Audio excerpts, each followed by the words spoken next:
There is a fifth dimension beyond that which is known to man. It is a dimension as vast as space and as timeless as infinity.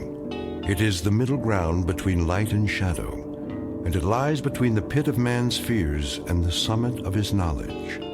This is the dimension of imagination. It is an area which we call the Twilight Zone.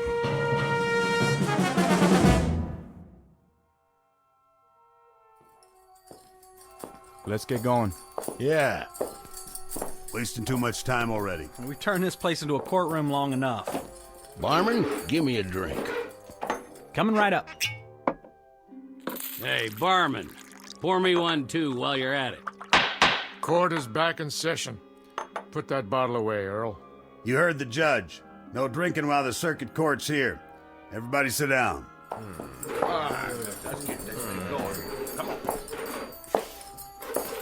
In the case of Joe Caswell, will the defendant stand?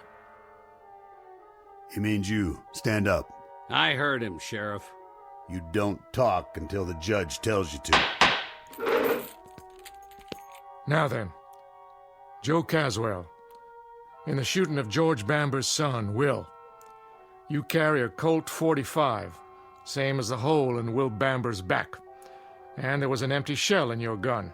He was spoiling for a fight. You're a dirty liar. My boy wasn't even armed. If he hadn't have called me out, he'd still be breathing, and I'd be halfway to Cheyenne. Hear that, Judge? Sit down, George. But he admits it. Quiet. This trial is over. Now, seeing as how there were no eyewitnesses, I can't say who started it and who deserved what. But there's no way this is self-defense. And it's not the first time you've been in circuit court. I've seen you too many times, Caswell. Fighting, thieving, drunk and disorderly, running horses off somebody's spread, and most of the time, folks end up dead. Too many times, mister. You've had your chance and then some. Well, this is the end of the trail. Do you have anything to say before I pass sentence? I never back down from any man, no matter who he is. Joe Caswell, I hereby find you guilty of murder and sentence you to death by hanging. Such sentence to be carried out at sunup tomorrow. May God have mercy on your soul. Court's adjourned till next month.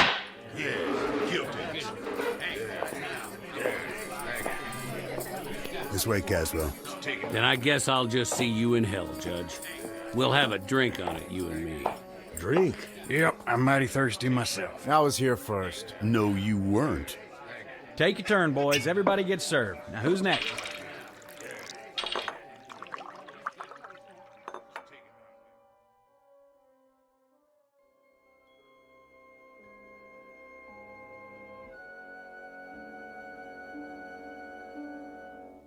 Prelude to a commonplace, if somewhat grim, unsocial event known as a necktie party. The year is 1880, the guest of dishonor, a cowboy named Joe Caswell, now just a few hours away from a date with a rope. He's headed for a short dance, to be performed several feet off the ground, before moving on to the dark eternity that awaits evil men. Mr. Joe Caswell, who, when the good Lord passed out a conscience, a heart, and a regard for others, must have gone off for a beer and missed his. Mr. Joe Caswell, whose time is about to run out in the Twilight Zone.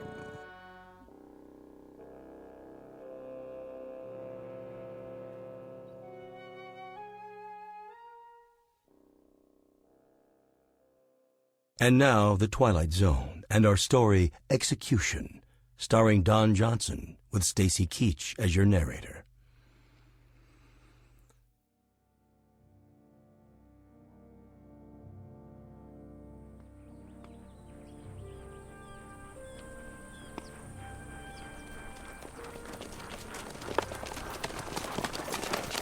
This'll do right here. That tree hold him, Sheriff? Sure it will. It ain't that much. Give me the rope, boys. Right here. Throw it over the top branch. Yeah, hold his horse steady.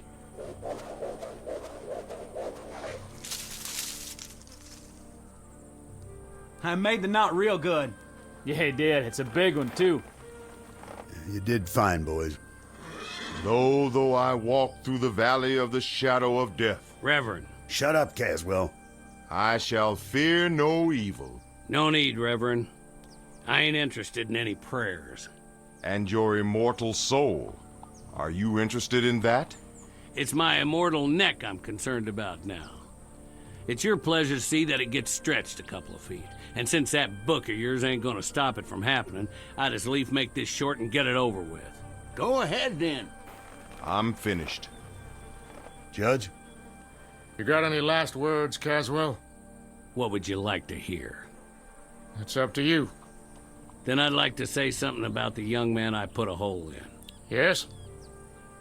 He had too much mouth and not enough brains. Why, you... And I'd invite him out again this morning if I had to do it all over again. You shot my son in the back, Caswell, which is a long country mile from an invitation to a showdown. If that's all you got to say, I got this to add. I'd like it to take a while. I'd like you to feel it, Caswell. The more you kick, the more justice I figure there is in the world. I'll do a jig for you, Papa. Just like a puppet. With my hands tied behind my back. How's that? Now, can we get it over with? All right, put the noose around his neck.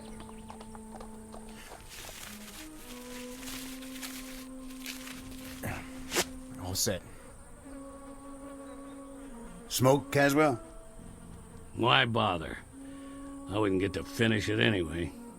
All right, then. That's it. By the authority vested in me... Hurry up! I'll tell you this, Caswell. I've been a judge for 35 years.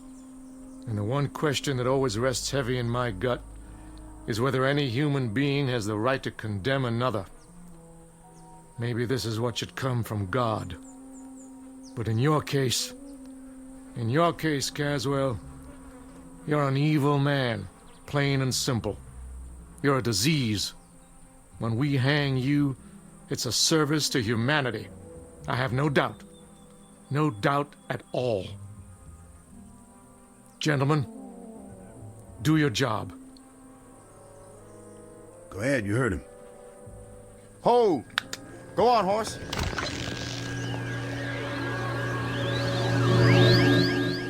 What in the... Where'd he go? He was here, and then, just like that, he... Oh, my dear God. I tied the rope around his neck. It was tight, I swear. I know you did. I saw it. Then where is he? That's a good question. What happened to him?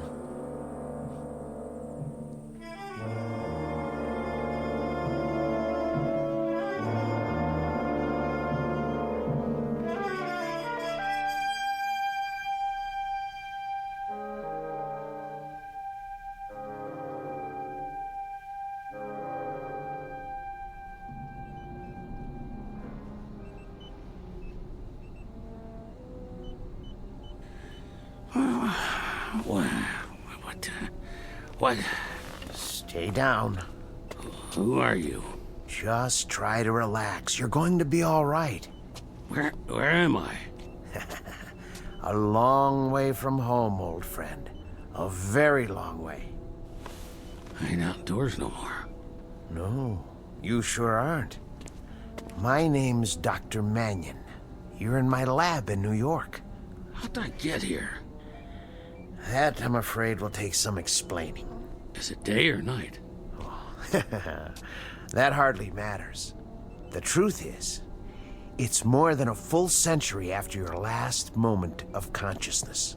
But how? By this, an invention of mine. I wasn't sure it would work, but now I have the proof. I gotta get out of here. I suggest you stay where you are. You're in no condition to go anywhere just yet. Can I get you anything? A drink of water? What's that contraption? A time machine. Pretty big for a clock. I wouldn't expect you to understand. What's happened involves principles of physics you know nothing about. A few minutes ago, you were inside this machine. Where's my horse? Well, it's just large enough for a man. It brought you here from where you were. You mean Montana territory? Yes. Yes, I suppose that's right. I'd have to check the coordinates. But you have a most distinguished future. You're the first time traveler in the history of man. I'm going to introduce you to a new world, and you're going to tell me all about the old one, firsthand. Now, let's loosen your collar and see about that drink of water.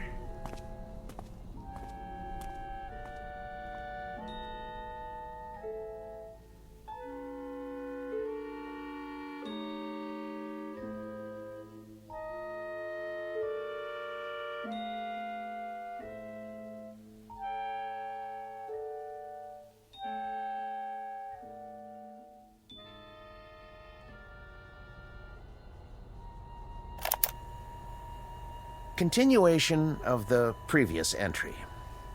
I offered the subject food and water, especially the latter. He seems quite parched. His clothing appears to be authentic in every detail, including the leather chaps and cowboy boots.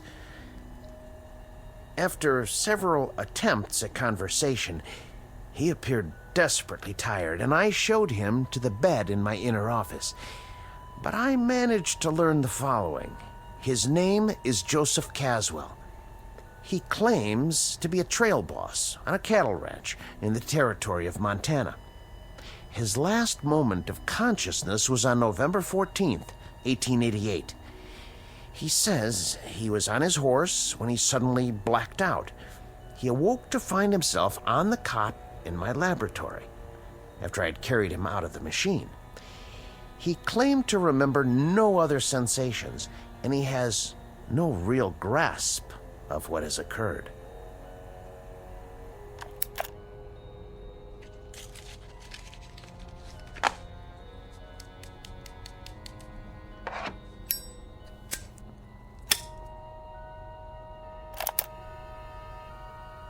There's one disturbing point.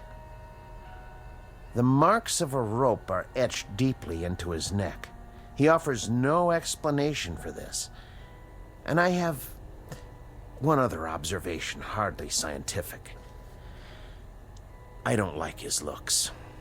I don't like the face or the eyes or the expression. The overall appearance is disquieting, even disturbing. I can't escape the feeling that I've taken a 19th century primitive and transported him to a modern-day jungle. Heaven help whoever gets in his way. That's all for now.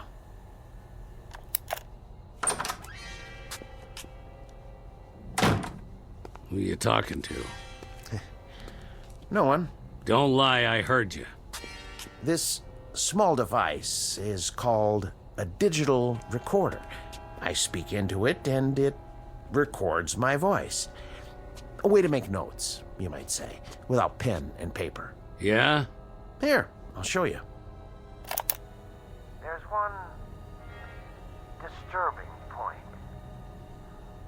The marks of a rope are etched deeply into his neck. He offers no explanation for this. See? That's my voice, stored in the machine. Ain't that something? What else you got in here? You should rest. Huh? Oh, yeah. Bed's might soft, though. Yeah, it would be better if you don't touch anything. Sure, Doc. I smelt smoke. Spare some tobacco? What? Oh, of course.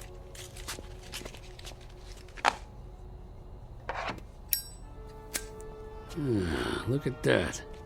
Fire right out of the air. Just a cigarette lighter. It's not magic, I assure you. Look. On, off. On, off, huh? Mighty slick. Here, take it. Go on. What else? I thought you were tired. Yeah, plenty of time to sleep, plenty. I want to take a look at the world out there, see things like you showed me in those picture books. Carriages without horses and buildings that go up in the sky. Oh, they're out there, Caswell. Things you've never seen before. Then let's get to it. No hurry. It'll all take some getting used to. Things you can't imagine. I'm ready. All right. What are you doing? Just pulling the cord on the drapes so you can get a better view. Huh?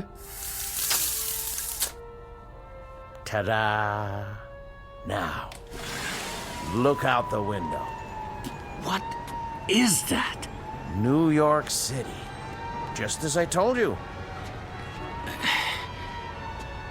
Make the noise stop. Here, settle down. Must be quite a shock for you. Where'd all those lights come from? That is what night looks like now, in the big city. But not everything's changed. Like what? Ideas, Caswell. Concepts like right and wrong. I know about that.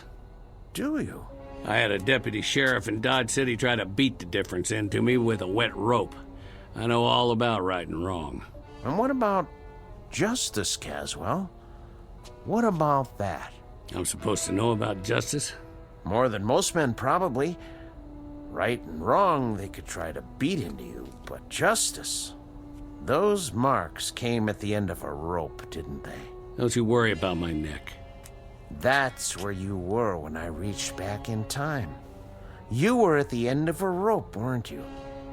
6 or 8 feet off the ground, and I got to you in that one fraction of a second before your neck was broken. When you're dangling at the end of a rope, it don't matter whether you're 1 foot off the ground or 100. You're just hanging there. Seems like it ain't ever gonna end. You were hanged because you killed someone, weren't you? A whole territory full of them. I stopped counting after 20. 20 men? Yeah. They all had it coming. In that case, I'm going to have to send you back. Back? To where you belong. To the very same moment, if I can. And that'll be justice, huh? I died once already, mister. I've been to hell. You try it sometime. Try getting your head put in a noose. And when they run the horse out from under you and that rope pulls you up and you hang there with your feet kicking and your hands tied behind your back and the pain, then you tell me about justice. And the victims you killed, Caswell, those 20 men, they died with no pain? You're just talking words now. Victims and justice and right and wrong. Well, they sound good in a nice warm room on a full stomach. They sound nice and they go down easy. But you try them on an ice cold mesa, where another man's bread and another man's jacket are all that's left between you and staying alive. Or try them in a dirty town where you gotta walk backwards from morning till night because 10 men got a target picked out between your shoulder blades. And for every one of them, there's a whole lot more with the same idea. No, you get in that machine and go back to where I was. And then you talk about your law and your order and your justice. The words will sound plenty different. That may be. But I've made my decision. I'm sending you back. Oh, you are, huh? I know your kind. Clean-faced, Johnny-come-lately dandies who'd ride around in trains, rolling nice and easy over the graves of men like me. Stand back. You think I'm scared of a little gun like that? I had me a Colt 45 with a whole lot of notches on the grip. Get in that machine now. You don't tell me what to do. I hate your kind. I'm warning you. Yeah? Well, I'll do more than that. I'll take that pop gun clean away from you, because you don't have the guts to use it. Let go!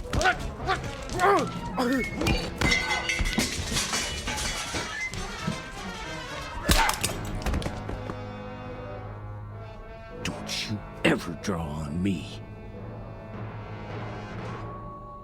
Well, that's what I think of your note-taking machine. You stay down, if you know what's good for you. I'm gonna go out and get some of that northern hospitality.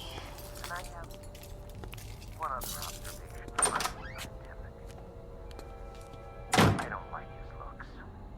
I don't like the face or the eyes or the expression. The overall appearance is disquieting, even disturbing. I can't escape the feeling that I've taken a 19th century primitive and transported him to a modern day jungle. Heaven help whoever gets in his way.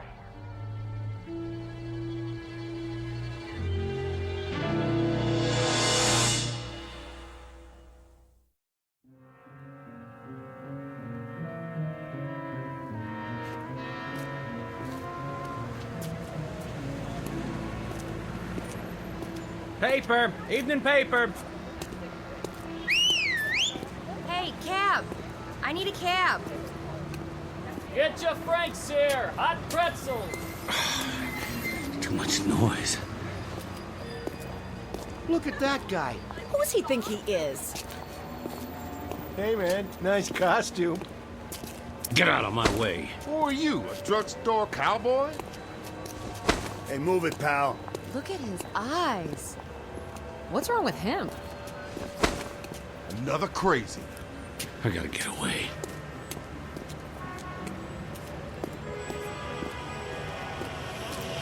Are you still there?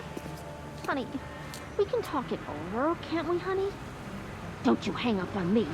Don't you dare, you rat. Let me in. Let me in. I'm making a call. Do you mind? Get out. Take your hands off me. Right now. Okay, I'm going. What are you, nuts? I can't think. With all that noise. What happened?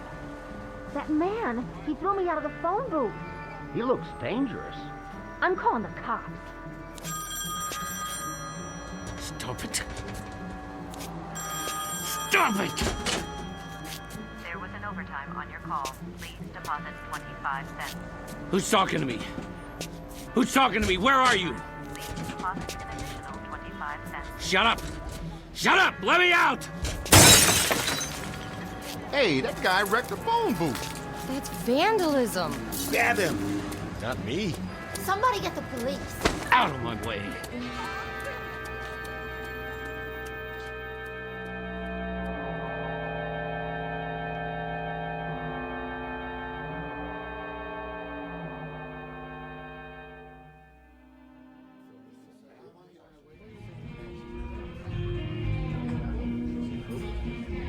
Hey, Artie, another draft over here? Coming right up.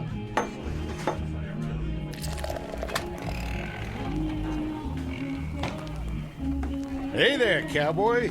You from the village people? What'll it be, pal? Make it stop. Something wrong? Too much noise. Too much noise. You mean the music? Whoa, now. Hey, what are you doing? Put the gun away. I said, make it stop! Something tells me we better get going. Excuse me, Artie. We need some fresh air. Yeah, that's it. Gonna be an expensive evening, pal. What? That'll cost, you know. Plenty. It was too loud. Hey, look, buddy, I don't want any trouble. But if you don't pay for it, I'm gonna have to. It's worth a bundle, too, so... Whatever cash you got on you, you know, a credit card. No checks, though. Give me a drink. Hey, easy, pal. Right now. Sure. You want the bottle? Here you go. Something wrong? No, nothing, pal, not a thing. Good. With that gun sitting there, you could tell me it was high noon on the 4th of July, and we were fishing for whales off a canoe, and I'd say you was right as rain. How's a whiskey? I can give you the good stuff if you want. What is that thing? That thing? In the corner. Where'd the music come from? It's a jukebox. Just a plain old jukebox. You been in stir, buddy? Sir? Up the river. What river? The big house. Jail? Yeah, I've been in jail lots of times. Matter of fact. But I got out. You sure did. This last time, though. I'm trying to remember. Well, you take your time now. There's no pressure. Matter of fact, why don't you just mosey on out? Have yourself a nice hot bath. You got baths? Not here, but you can get one almost anywhere. Try the Carlton Arms. Rooms don't cost much. I just need sleep. That's what I need. There you go. Some quiet and some shut-eye. Sure, I understand. It's crazy out there. That it is. All those things running around. Which things is that now? With the wheels, carriages with no horses. You mean cars? They make all that noise. Worse than a herd of cattle. There's too many of them nowadays, that's for sure.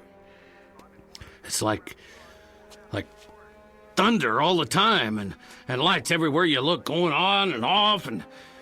Well, that's life in a big city. You know what you ought to do. Move out of Manhattan. Go on upstate, in the country, where you can get some peace. Yeah. Catch a train. Like to do that myself one of these days. Where's the station? Well, you can go out of Penn or Grand Central, but first, take my advice. Get some sack time. Have yourself a good night's sleep. Things will look better in the morning. I already tried that. Take a bottle with you. On the house. Take two. It'll help you sleep. Go on now. Carry these home and... What's that? Where? On the wall. Just a flat-screen TV. You know what that is, don't you? Looks like a window. Yeah. That's what it is. A window. You can see whatever you like. Take your pick. Got all kinds of channels. Here, I'll give you a demonstration. What do you want to watch? You like this show? Well, it's okay by me. I'll turn it up for you. Not too loud. All right, hombre. I'm giving you a chance to draw. You better make your move. Missed. What'd you do that for? He drew first. All right, cowboy, that's it. You gotta pay me for the TV, too. Police! Police!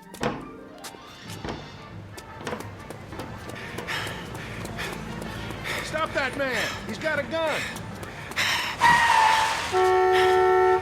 Hey, get out of the street! Are you drunk? Keep away! Did you see that? That guy shot the taxi cab. Wait, here comes the mounted police. He'll stop him. You! Hold it right there! He's going in the cars, officer! I said hold! Leave me be. Hold up. Put your hands in the air. I was just trying to get him. You're not going anywhere. Hands where I can see him. This is Hendricks. I need backup. Central Park West. You the sheriff? Yeah, that's right, partner. Spread them. You ain't taking me in. Your hands behind your back. Not this time. Put your hands behind your back. Put away. Stop. Don't resist arrest. Easy, horse. This place is worse than Montana territory. Let's go. Get up.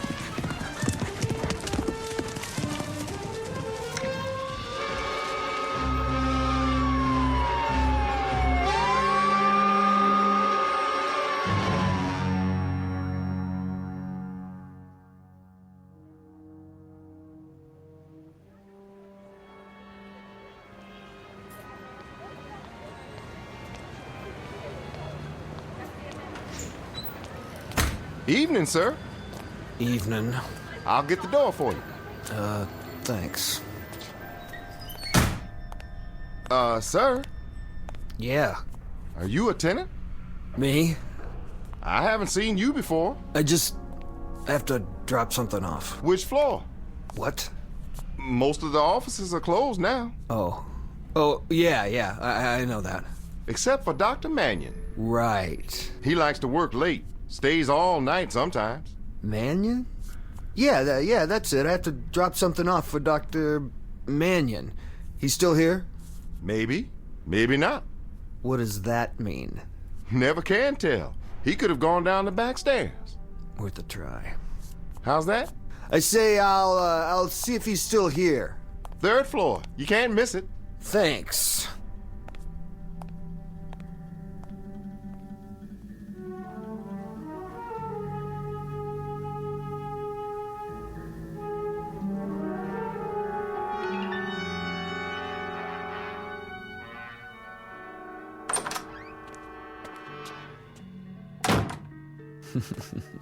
Yeah, worth a try, all right.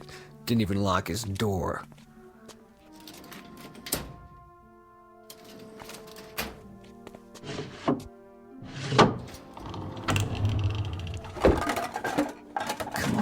Come on, where's the cash box? Maybe in the back office.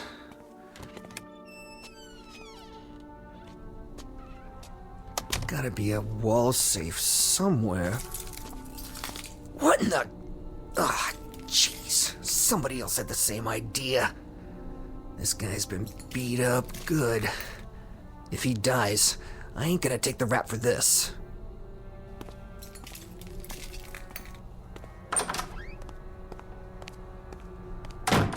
Doc. Hey, Doc. Doc, wake up. You gotta help me. I can't make it here. Just move away from the body, cowboy. Who are you? Me? Who are you? Buffalo Bill? Help me lift him up so we can bring him around. Forget it. He's all right. We just had a little scuffle is all. Well, he's stone cold now. Doc. Hey, Doc. I told you, forget it. What are you doing here? I thought the place was empty. What do you want? Same thing as you. I'm gonna help myself to whatever I can. But it looks like you got here before me. With the place being dark, I figured I'd be all alone. You checked the desk, did you? Get out. My, what big muscles you have. I'm shivering in my boots. Get out, I said. Not so fast. What's that? What's it look like? You'd pull on me? If I feel like it. What are you gonna do about it? Well, how about this? I'm waiting. What you got there? Cat pistol? No more shells. Now, as I was saying, I don't expect he keeps much cash in here, but he must have a safe. You know where it is? I asked you a question, cowboy. So, what's all this on the wall? Some kind of electrical stuff. He's a doctor. Oh yeah? That means he's rolling in dough. I told you to get out. All right, you asked for it. Missed. Shouldn't draw a gun unless you know how to use it.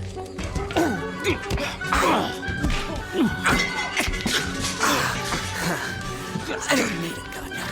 I got my bare hands. Sure, cowboy. Once I choke the life out of you. How do you like this? Window cord around your neck. Feel good? Huh? Huh? Can't fight if you can't breathe. And your time's just about run out.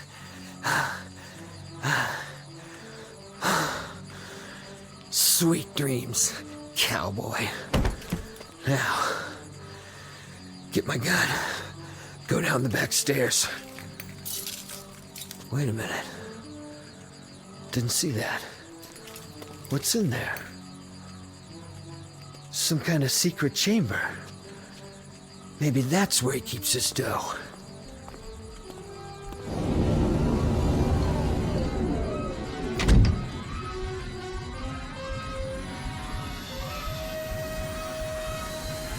Hey. Hey.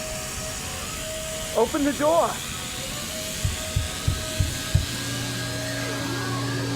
Open the door.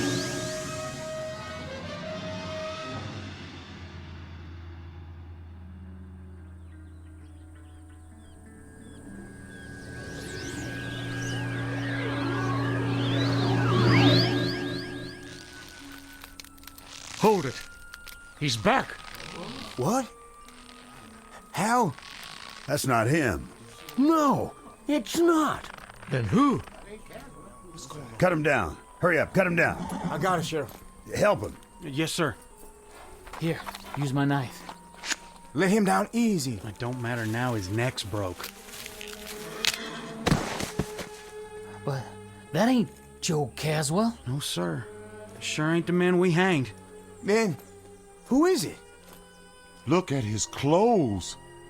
What kind of clothes are they? I don't know.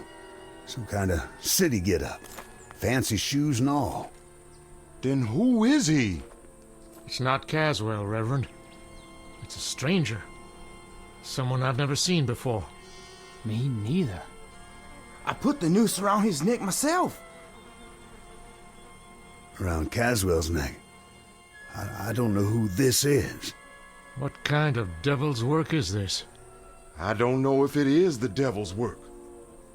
Did we hang an innocent man, then? I hope not. I pray to God not. Amen. Put the body across one of the horses. We'll take him back to town for now. Yes, sir.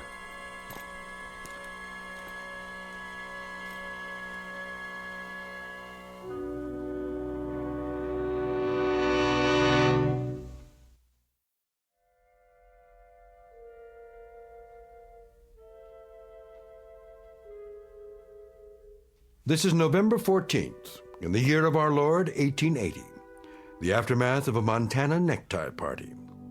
The victim's name? Paul Johnson, a minor league criminal from the city of New York and the taker of another human life. No comment on his peculiar death save this: justice can span years, and there's no statute of limitations on retribution. It can happen in an instant or across centuries, which is really the same thing in the Twilight Zone.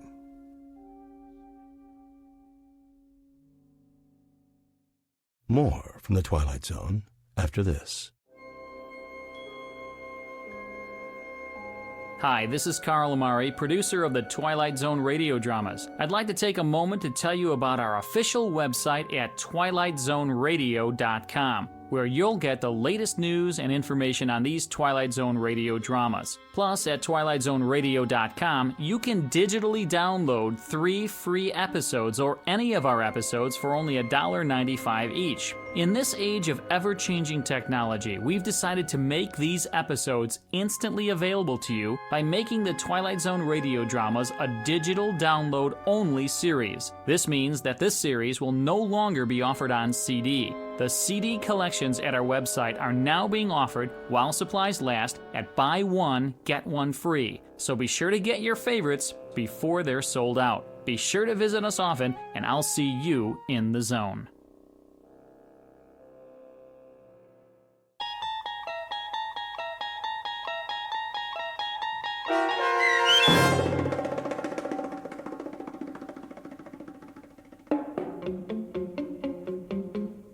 Execution, starring Don Johnson with Stacy Keach as your narrator, was adapted for radio by Dennis Etchison and written for The Twilight Zone by Rod Serling, based on a story by George Clayton Johnson. Heard in the cast were Joby Cerny, Terry Berner, David Darlow, Norm Waddell, Richard Hensel, Rick Arthur, Rick Peoples, Brandon Els, Oksana Fedanushin, DJ Howard, Sarah Court, Carl Amari, and Karen Anglin. The producers of The Twilight Zone wish to thank CBS Enterprises and the Rod Serling Estate for making this series possible. This copyrighted radio series is produced and directed by Carl Amari for Falcon Picture Group and Westwood One. Sound design and custom Foley effects for The Twilight Zone by Cerny American Creatives Bob Benson, Craig Lee, Matt Sorrow, Tim Cerny, and Todd Beyer. To learn more about the Twilight Zone radio dramas and to contact us, visit our official website at twilightzoneradio.com. Doug James speaking.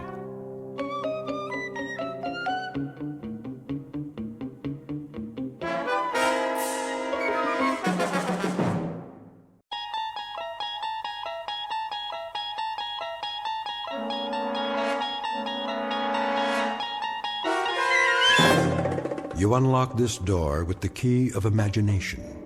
Beyond it is another dimension, a dimension of sound, a dimension of sight, a dimension of mind.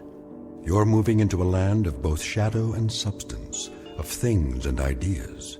You've just crossed over into the Twilight Zone.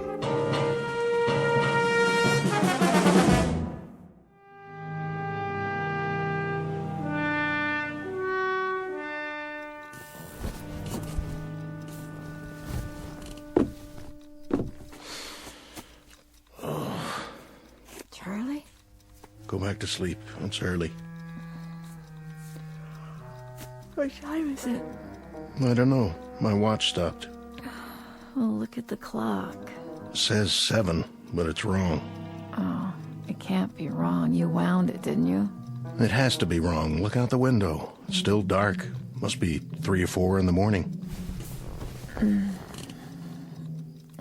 When did you turn the light on? I don't need it.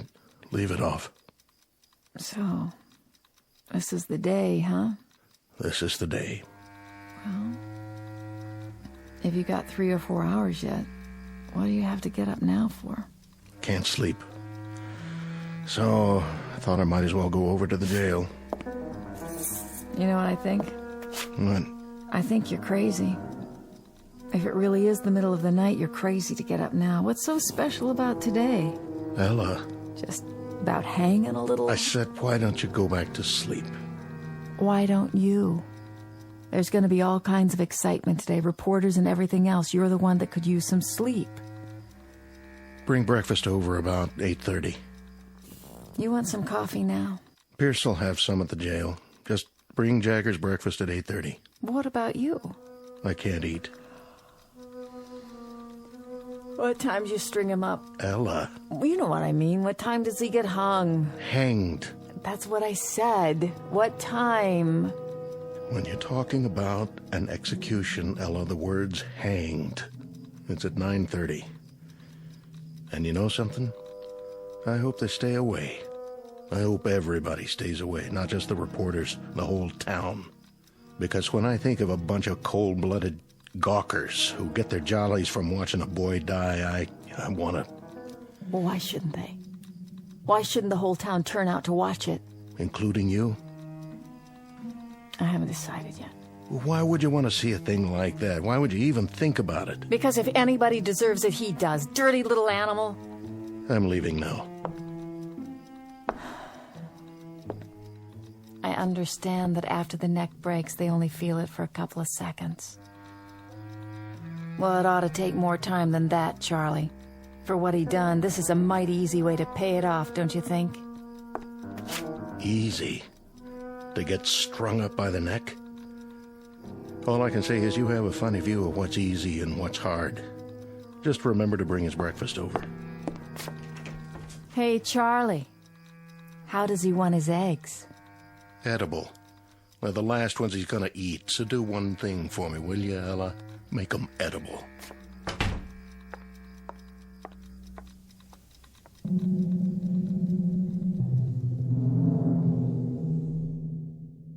Sheriff Charlie Koch on the morning of an execution. For the record, and as a matter of absolute fact, it is a little after 7 a.m. Now, logic and natural laws dictate that at this hour there should indeed be daylight. It is a simple rule of physical science that the sun should rise at a certain moment and take away the darkness. But at this given moment, Sheriff Charlie Koch, his wife Ella, a condemned man named Jagger, and everyone else in this small, inconsequential town are about to find out that there are some causes and effects that have no precedent, except in the Twilight Zone. And now, back to our story from the Twilight Zone. I Am the Night, Color Me Black, starring John Ratzenberger with Stacy Keach as your narrator.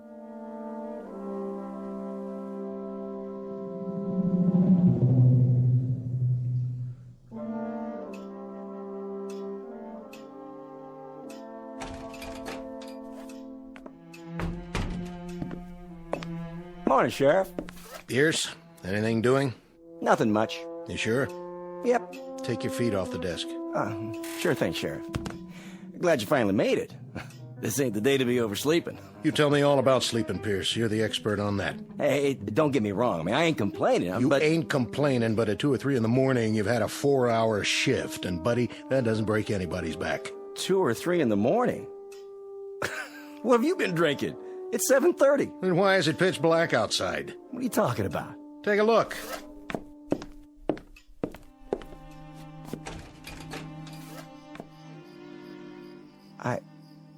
I don't get it. What don't you get, Deputy? That some men can't sleep and get up early? I suppose that doesn't make much sense to a guy who could put in 12 solid hours on a mattress and then wake up and complain about... Sheriff. You got a problem, Pierce? Sheriff, it is 7:30 in the morning. Take a look at the clock. And you're right, it's black as a coal mine outside. I never seen it blacker. What's going on? You're right. It's 7:30, and the sun's not up yet. And to tell you the truth, Deputy, I don't know why. I don't know why at all. Who's coming? I can't see yet. Everything out there looks the same. Black as the ace of spades. Morning, Colby. Sheriff? How about that? You see it out there? Of course I saw it. Any sign of the sun? Not a speck. You gonna run an extra in that paper of yours? If I get the time. I've been answering the phone since 6 in the morning. One fella says that the electricity's gone off in the whole town. Well, I can see that's not true. Another one says it's already tomorrow night. I like that. Well, what do you think? Oh, hold on, there's more. The president of the January graduating class of our local school, who majors in physics, tells me it's a phenomenon caused by sunspots. Now, you're well versed in law and order, Sheriff Koch, keeping the peace, in other words. So I'm here to ask you, what's your theory? I wish I had one. It's almost 7:45 in the morning. Daylight should have come 2 hours ago. Maybe a storm's on the way. Big whopping storm, the kind that covers up the whole sky. Possible, I suppose. Storms don't bring this kind of darkness. Anybody call the state capitol? Oh, yeah. In between reassuring people that this is neither an interplanetary invasion nor the end of the world, I placed said call myself. And? Oh, things are normal there. It's daylight, just as it should be. But if you'll forgive the pun, they're as much in the dark as we are. You mean it ain't black up there? It appears that all up and down the state, and across the face of the earth for that matter, we are the only ones who are groping around in total darkness. So, the phenomenon is quite localized, which means we'll have to seek elsewhere for company to share our misery. How's Jagger doing this morning? I seen him. Brought him in a cup of coffee to make sure he was awake. Thoughtful of you. To remind him about what day it is. I'll bet you did. I wonder, how did you occupy yourself as a lad there, Deputy? Torture small animals or just pull the wings off flies? Say, what do you mean by that? Oh, nothing. I don't mean anything by it. So, Koch, can I talk to him? Go right on in. I'm not saying he'll talk to you, but that's the privilege of the press, to try. So he's got 1 hour and 45 minutes left. What about a priest or a minister? He doesn't want either. As a point of interest, Sheriff, entirely off the record, do you believe Jagger's guilty? Mr. Colby, I arrest people on the basis of evidence. I jail them on that evidence, and I'm responsible for their meals and their health until they get sentenced, executed, or let loose. As to guilt or innocence, it's a matter for the jury, public opinion, and God to decide. And that part of it, thank the Lord, has nothing to do with me. Uh-huh. So, let us all praise God for the morning's impartiality. You just keep them alive until their moment of death. I see. And as for my part, I follow fate around with a small pencil and a notebook and make a record for posterity of how he died and why he died. But neither one of us has any guilt to share for the fact that he does die. How perfectly convenient for us. He's guilty as hell. He fired buckshot into a man's head. A real decent, upstanding man. And today, he's going to pay the price. He's going to hang for it. And man, oh man, is justice going to be served up deluxe style this time. Pierce, why don't you shut your mouth? I got a right to an opinion. Oh, you do, Deputy. Indeed you do. There are just a couple of disturbing facets to this particular case. Like what? First, that the murder victim was not a decent man by any stretch of the imagination. Hey, you're talking about the dead. He was a cross-burner and a psychopathic bully who attacked the man you've got locked up in there. Well, that don't matter. Go on, Colby. I want to hear this. Second, Deputy Pierce here saw it happen and then perjured himself. Now, wait a minute. Let him finish. That's the word, all right, Deputy. Perjured. You said that Jagger shot him from across the room. Well, no such thing could have happened according to the records I saw. The murdered man had powder burns all over him. So what? Now, you tell me how a man can get shot from 10 feet away and still have powder burns on his skin. By itself, that might not have proved self-defense, but it would have supported Jagger's story. It would have at least raised some doubts in the jury room. If they had heard it. I wondered about that myself. Did you, Sheriff Koch? Well, you saw the body, didn't you? I saw it. But I didn't hear any comment on those powder burns when you gave your testimony, or did I miss that? I answered the questions they asked me. Oh, don't feel singled out now, because your courageous editor who covered the trial from start to finish, he just didn't see fit to include that insignificant little detail in any of his news stories either, now did he? Even though for some reason he knew at the time that he was being very, very selective about what he wrote and what he didn't write, about the truth, in other words. Which is what a trial is supposed to be, a search for the truth. So, when you get right down to it, you're quite right, Deputy. Justice is being served on a platter with its tongue cut out, just like the carcass of any dead animal.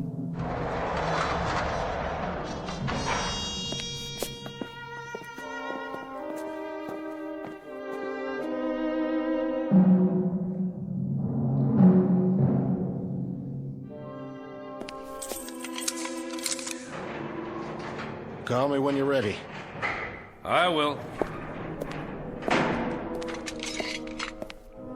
Smoke, Jagger? No, sir. You don't mind if I have one? Go ahead. I quit years ago, but I picked up a pack last night. I don't know why. And this morning, I looked at it like I've never seen a pack of cigarettes before. It didn't even feel right in my hand. I know it's bad for me, but I put it in my pocket just the same. Now, why do you suppose that is? Can I ask you a question, Mr. Colby? Anything you like. I can't promise I'll have the answer, though. I was just wondering, what kind of day is it? Oh, you're not going to believe me, even if I tell you. It's rainy, huh? No, it's not bad. A little chilly. The main thing is, it's still dark.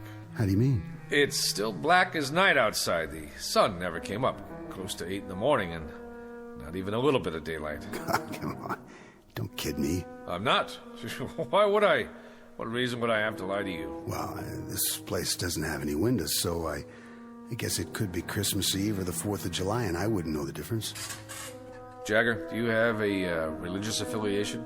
No. Anybody you want to see? Nobody. Anything you'd like to say? Anything at all? Nothing. No priest, no friends, no comment. What do you have? What do you think, Mr. Colby? Not much, that's what. I mean, I've got a little over an hour, and I've been thinking that I'd like to rip these bars apart and get out, same as you would. Or maybe, just save everybody the trouble and hang myself in here. But I haven't got the strength for one or the guts for the other, so I'm just sitting here and waiting. What else is there? That being the case, would you care to make a statement? You want a statement? Is that what you came here for? Look at it this way. I don't think anybody should leave the Earth without a comment. You, me, or anyone else. Oh, well, now that sounds like a reasonable request. Considering that you're not the one who's leaving. I'm serious. I'm giving you the chance to say anything you want. All right, then. I'm guilty, Mr. Colby. How's that? That should let you off the hook. And that's supposed to mean what? That's supposed to mean that you're on the side of the good guys. There have to be good guys and bad guys. That's the nature of man. Well, I'm the bad guy, okay? Worse than that, I'm the troublemaker in town. The one with the causes and the banners. I'm the idiot. The fool who tried to be his brother's keeper. You understand now, Mr. Colby? It doesn't matter whether I do or not. I want to hear what you think, on or off the record. Anything I say, you're going to write it down and put it in that little newspaper of yours, aren't you? Not if you don't want me to. How would I know if you did or you didn't? I don't have a tape recorder on me. See? My notebook's in my pocket, and so is my pencil. If I did put it in my paper, what good would that do me? As a matter of fact, it would do me some damage. Because I didn't speak out about the case. I kept silent. Not even an editorial. So I can't very well change my stripes now, can I? I said all I had to say in court. But nobody listened. Well, I'm listening. We're two men talking here. If you say it's private, that's how it stays. What difference can it possibly make to you now? I have to know. Can you understand that? I have to. You think I know? You were there. You got one of those cigarettes? Right here.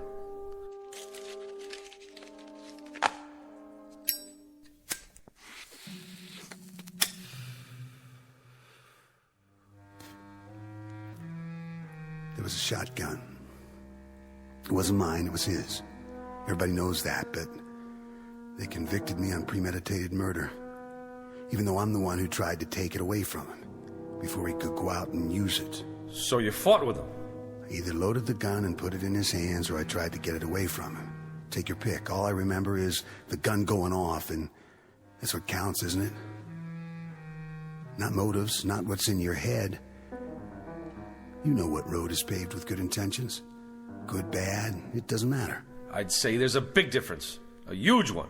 Except that the man I killed, he was the White Knight. I wouldn't say that. Well, I would. The things he did, other people only thought about. What they wanted to see happen but didn't dare do. He was the cross burner, the bomb thrower. He did their dirty work for them, like whipping some poor, scared guy just for being black, when nobody else had the guts to pick up a stick or a rock to do it themselves. So the White Knight ended up with his brains spattered all over the place, and I was the cause of that, one way or the other. There's no way the people around here were gonna pin a medal on me. You don't think much of this town, do you? Do you? The man wasn't a saint, but he died. And what the jury said was that regardless of how it happened, we cannot dispense life or death because someone offends us. That's the distinction between men and animals. And that's well said, Mr. Colby. You tell it to the man who fixes up the rope, okay? You tell it to the sheriff and his deputy out there. You tell that to the town while they stand around and watch my eyes bulge out and my tongue swell up and I choke and do my little dance for them. You tell them all about the difference between men and animals. But you better draw pictures. Because this kind of language they just don't get. Cut! You ready, Mr. Colby? I'm ready.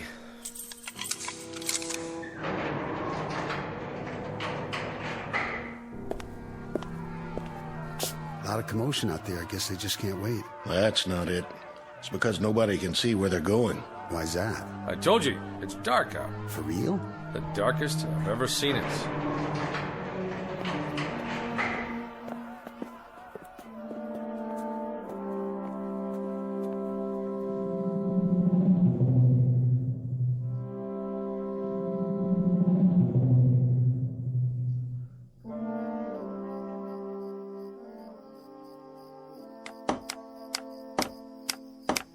Get the crossbar on there real good. I got it, officer. And the rope.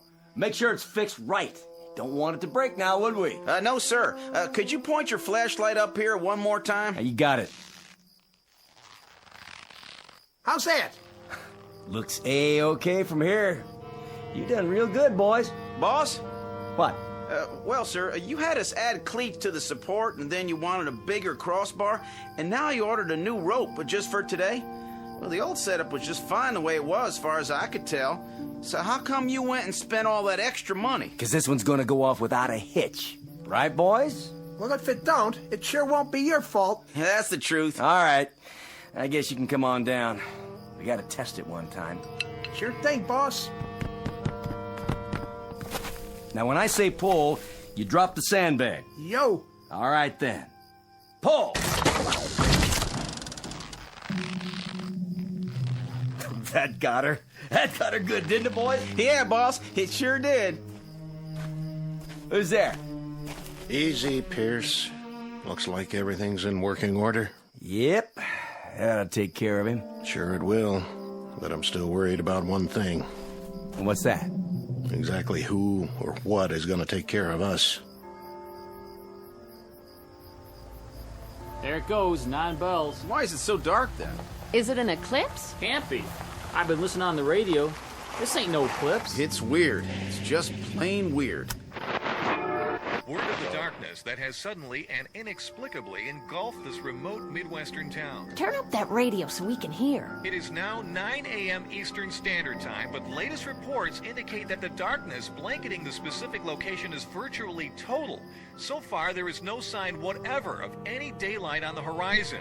A spokesman for the Meteorological Service says that the event is without precedent, according to records covering the past 150 years. Who's that? Turn on your headlights. Why, it's Sheriff Koch's wife. Morning, Ella. Is that you, June? It's me. What you got on the tray? Breakfast. Oh, aren't you the one? Fixing a nice hot meal for your man. Well, it's not for Charlie. Who's it for, then? For him. You don't mean... Afraid so. For Jagger. What did you go and waste good food for? He don't have no right. He don't even have time to eat it. It's the law. The law? That's what my husband says. Anyway, I can help carry out the letter of the law. I'm glad to. It's my duty. Ella? Over here, Charlie. Just bring it on inside. I'll be right there. Excuse me.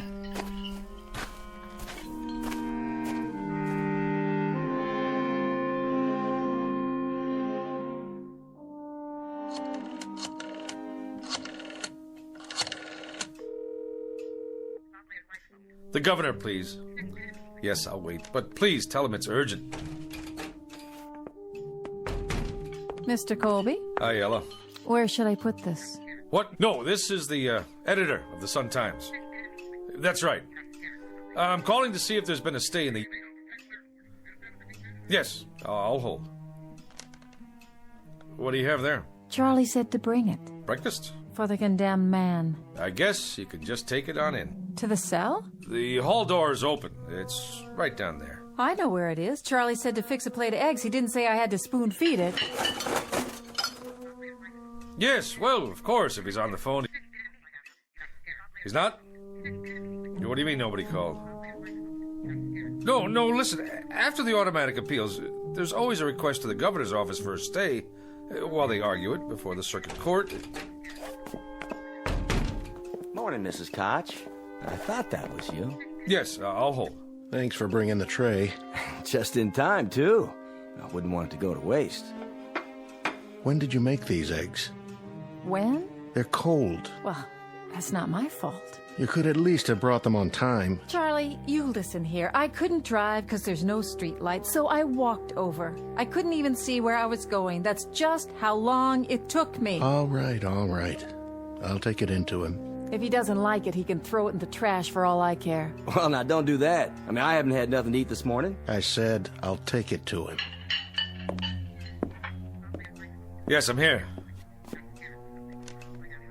I see. You sure? That's it, then. All right, yes. Who was that? The governor's secretary. And? No dice. I see. Well, there you go. Sure is a big, fat surprise. No, but I'll tell you what is. It's a surprise that someone can go to trial for his life with a third-rate public defender who's afraid to stand up to the local DA. It's a surprise that no private lawyer somewhere heard about the case and went to bat pro bono. It's a surprise that the public defender didn't even try to call the governor a half hour before the sentence is carried out. And it's a surprise that I didn't give up the ghost on this place a long time ago. But it's not a surprise that you, Pierce, and this whole town are out of your minds with glee over the cold-blooded taking of a life that's about to occur.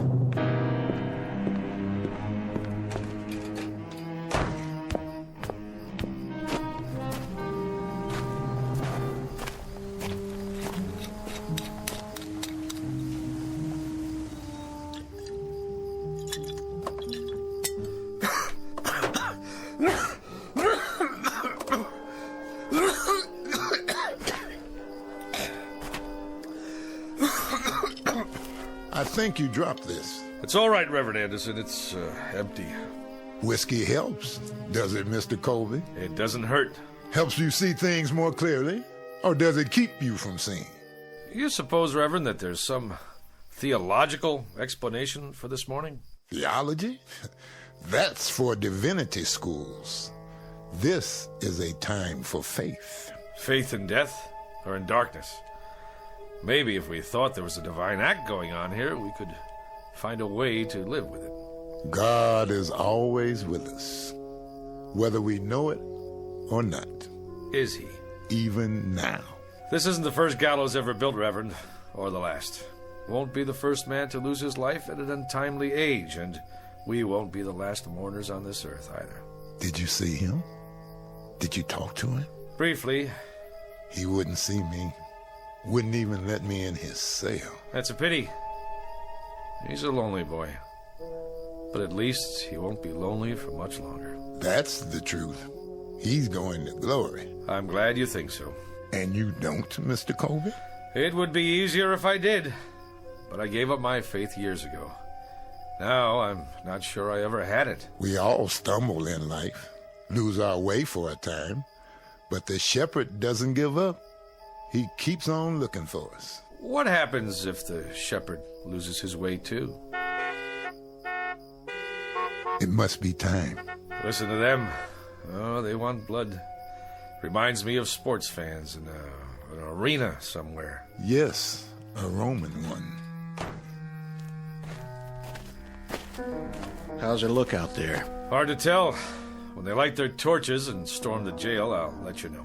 Well, I'd better get the prisoner ready. You're going through with it? Unless something happens in the next 10 minutes, I have no choice. Then I suggest we use this time wisely. And how do we do that, Reverend? There's only one thing left to do. We pray.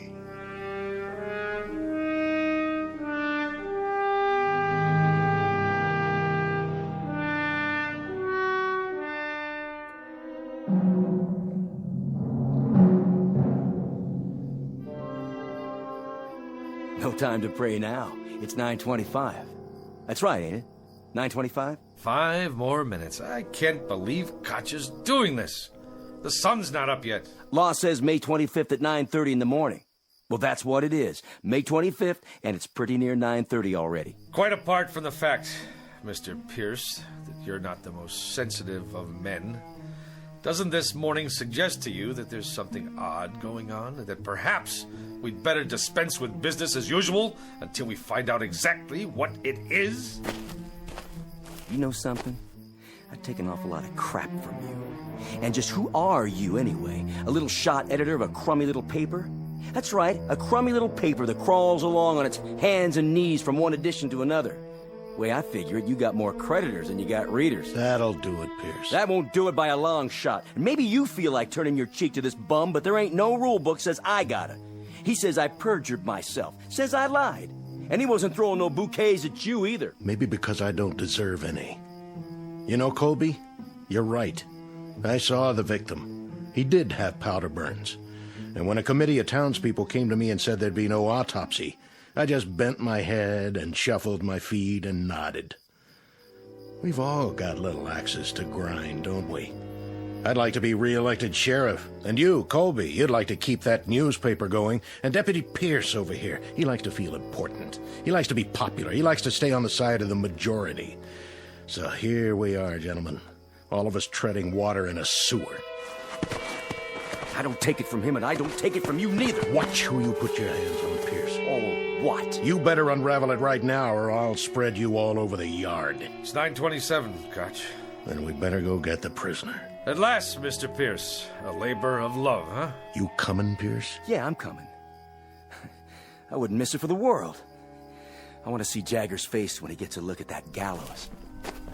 You won't be able to see anything, and neither will anybody else as long as it stays dark out. And maybe that's just as well. Come on! Let's get this show on the road. Hurry it up, Sheriff! Can't wait all morning. There he is! Dirty little murderer. I want to see him choke.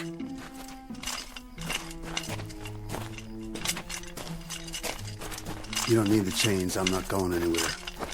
He has some minutes, doesn't he? He's used them already. We're behind schedule. You can talk to him now, Reverend. Take your time. It's my time. And I got nothing to talk about. Then let's go. Let's get on with it. Don't waste your last minutes, Jagger. We're a different color, and I know we have different faiths, but you've stood up for me and mine. You've spoken for us. And God help you, you've killed for us. I think we owe you some peace, and I'd like to try to give you some. That rope over there give me peace. I don't need any words, Reverend. No quotations, nothing in the Bible or any other book. Get it over with! Yeah, let's go! Yeah! Patience, everybody! I'm gonna give you what y'all came here for. I'll dance at the end of the rope, and I'll choke, and I'll swing back and forth like a rag doll. Yeah, you'll see. You'll get your money's worth. I promise. This way. I told you, I'll do this myself.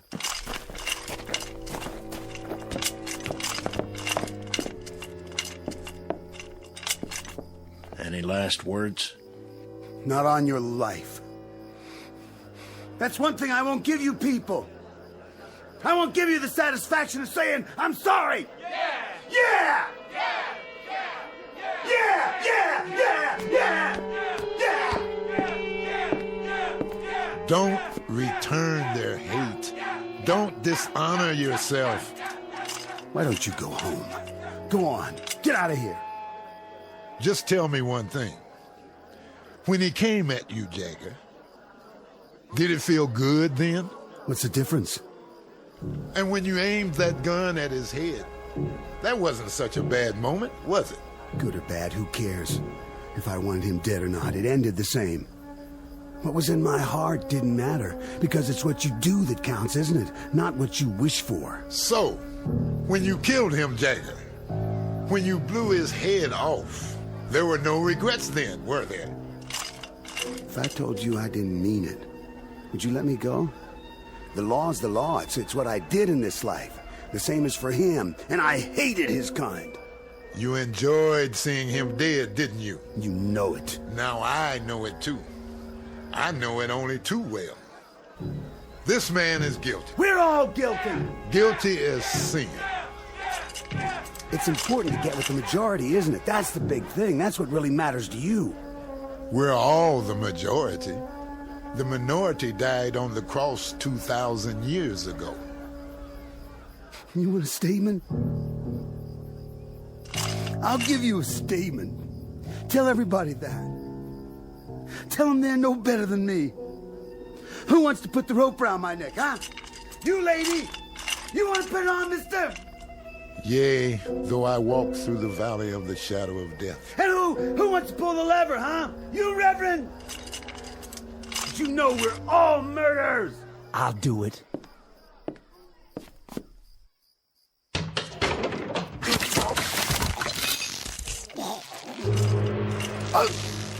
Hey!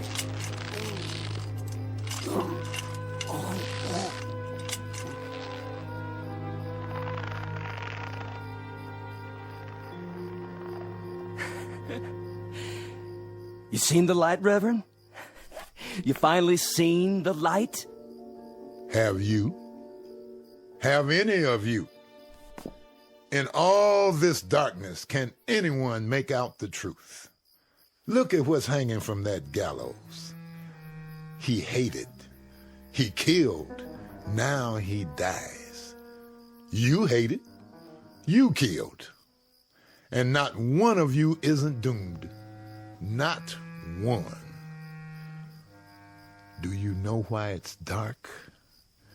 Do you know why there's night all around us? Do you know now what the blackness really is? It's the hate he felt. The hate you've felt. The hate all of us felt. There was too much. There was way too much, and we had to vomit it up, and now it's surrounding us and choking us. So much hate. So much miserable hate.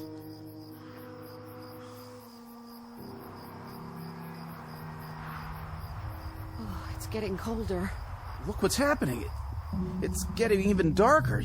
You can't hardly see anything now. Take me home, Charlie. I want to go home. I will, if I can find the way. That's crazy, isn't it? what he said. Isn't it crazy? You know what's going to happen, don't you? I mean, you know what's going to happen next. Well, believe me, this here stuff is going to lift. It'll just all of a sudden just plain lift. Because it's just a fog is all it is. Nothing more than a fog. And it'll lift. And there'll be the old sun, high up and bright. Wait and see. There'll be the old sun shining to beat the band. I don't know. I don't know if there'll ever be daylight again. Only God knows. And I'm not even sure about that. Reports now coming in of similar occurrences here in the United States and abroad. At 9 o'clock this morning, a dark cloud suddenly appeared over several widely separated U.S. cities. The government of Israel has verified the fact that a rectangular area over the West Bank appears to have gone dark. In China, correspondents just filed a news item about several square blocks, including a political prison, thrown into darkness early this morning. In Iran, an area in Southeast Asia, in Central and South America, the African continent, the darkness continues to spread.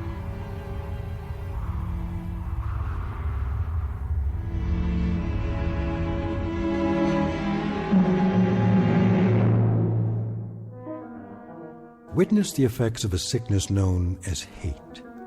Not a virus, not a microbe, not a germ, but a very real sickness just the same. Universal and not easily contained. The diagnosis? Highly contagious and unfortunately quite deadly in its effects. Consider yourself forewarned. Don't look for this one in the realm of science fiction, but rather right in front of you, in the mirror. As a matter of survival, you'd be well advised to eradicate it now, right now, before the light goes out, somewhere in the vicinity of your town. A prescription prepared for all within listening range of the Twilight Zone.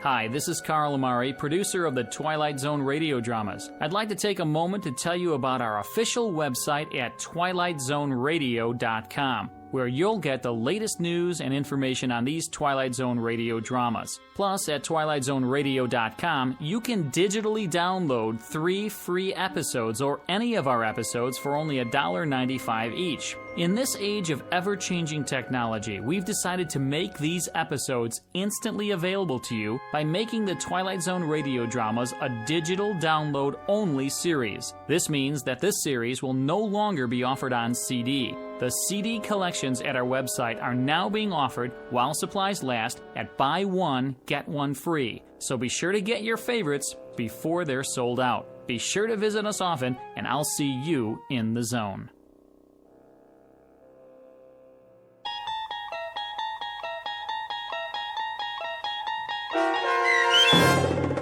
I Am the Night, Color Me Black, starring John Ratzenberger with Stacy Keach as your narrator, was adapted for radio by Dennis Etchison and based on a script by Rod Serling. Heard in the cast were Taylor Miller, Rick Peoples, Doug James, Norm Woodell, John Watson Sr., Turk Muller, Jeff Lupetin, Paul Patch, Maggie Carney, Lynn Foley, Carl Amari, and Irene Olson. To learn more about the Twilight Zone radio dramas and to obtain audio cassettes and CDs of these programs, visit our website at twilightzoneradio.com. This copyrighted radio series is produced and directed by Carl Amari and Roger Wolski for Falcon Picture Group. Doug James speaking.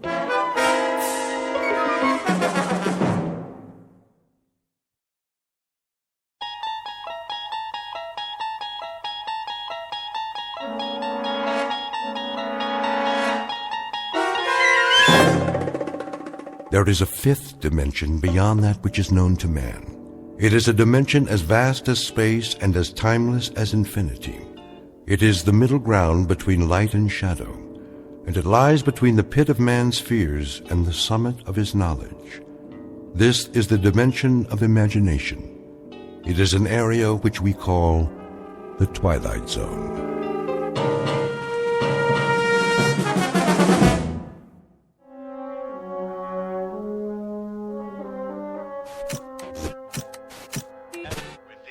dollar index on the rise, Wall Street pundits predict no more hikes in the interest rate for the next quarter. Henry, where are you? In here, Mama. Recapping our local headlines for the hour, it looks like that rainstorm from the northeast has dissipated. So we can expect scattered low clouds in the AM, clearing by early afternoon and followed by some sunshine. I'm waiting, Henry. In a minute, Mama. Barley's gonna be on the news. Henry, come in the kitchen right now. 1 more minute. And in sports, here's a flash from the past. One of the city's favorite sons is set for an important boxing match tonight at St. Nick's Arena. Mama, come here. What is it? Quick. For this battling middleweight, tonight's the night, the one that counts. I thought you were going to help me with the dishes. Look. Henry, I need you now. Look. Why, that's a picture of Bowley. But after such a checkered career, can he make a comeback? I know. To put it another way, is this bout really necessary? No fighter lasts forever, and sports fans don't want to see a good man take a beating in the ring. So here's this reporter's advice to Boldy Jackson. It's time to pack it in. Find another line of work if you have to, but take care of yourself and stay out of the game. Get a job behind the scenes, training younger, stronger, talented young bloods whose careers are ahead instead of behind them. Now. Yes, Mama. You're a good boy, Henry, but you gotta learn. Don't get your hopes up too high or you'll... Where are you going now? I gotta see Bowley. Leave him alone. He must be busy getting ready. But he needs me. Listen to me, Henry. Some things you just can't wish for. They're too big. You just set yourself up for a big disappointment. Please. He's my friend. Well, just for a second, but don't you get in his way now. I won't. In and out of the ring, it's been up and down. After a string of early victories, he found it hard to keep getting up again and again. So read the handwriting on the wall. Don't get hurt this time, champ. You proved you could do it. Now it's time to step aside. Oh, Bowley, please, please listen to the man.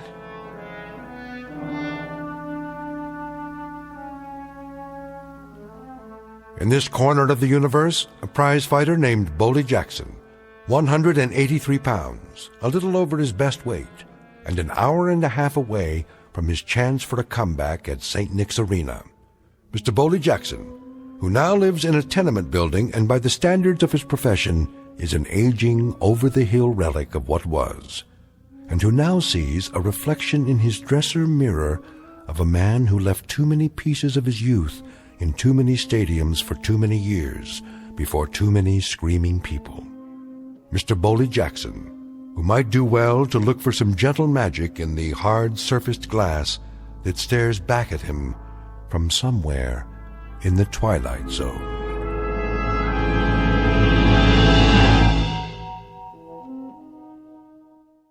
And now, The Twilight Zone and our story, The Big Tall Wish, starring Blair Underwood, with Stacy Keach as your narrator.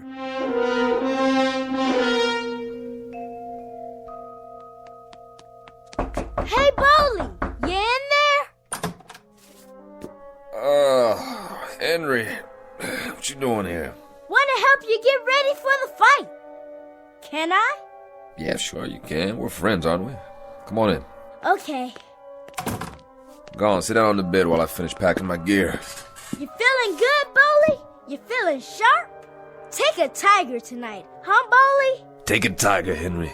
Gonna take me a tiger. Show me how you're gonna do it. You know, left, and right, and one in the stomach. Bow!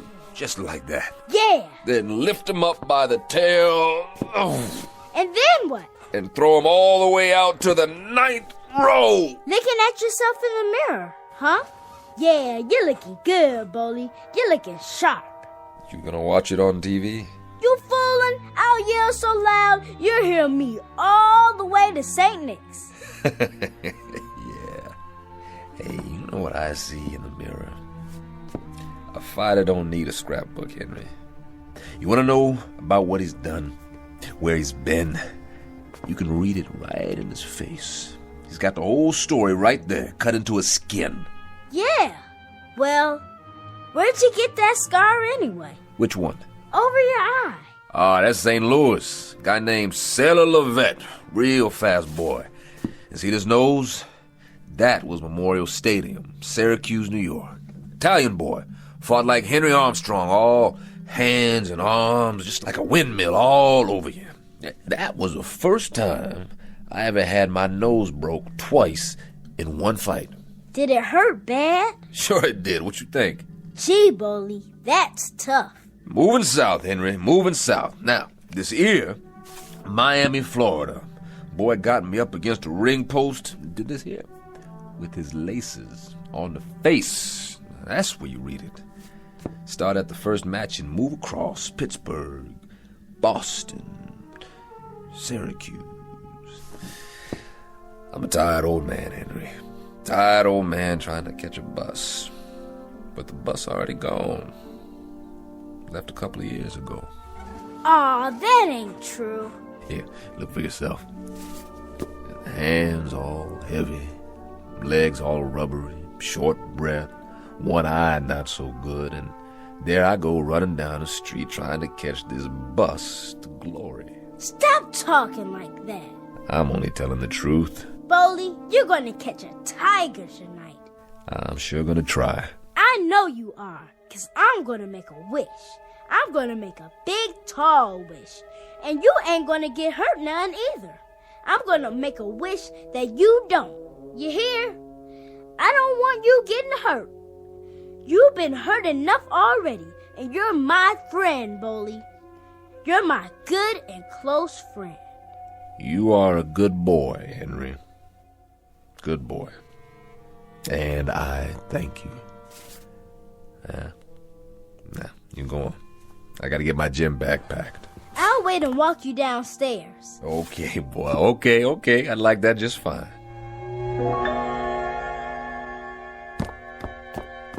There you are, Henry. Hi, Mama. Where did you run off to? I'm helping Bully. Well, don't get in his way. You got quite a boy there, Francis. Quite a boy. I hope he didn't bother you too much. Him? No.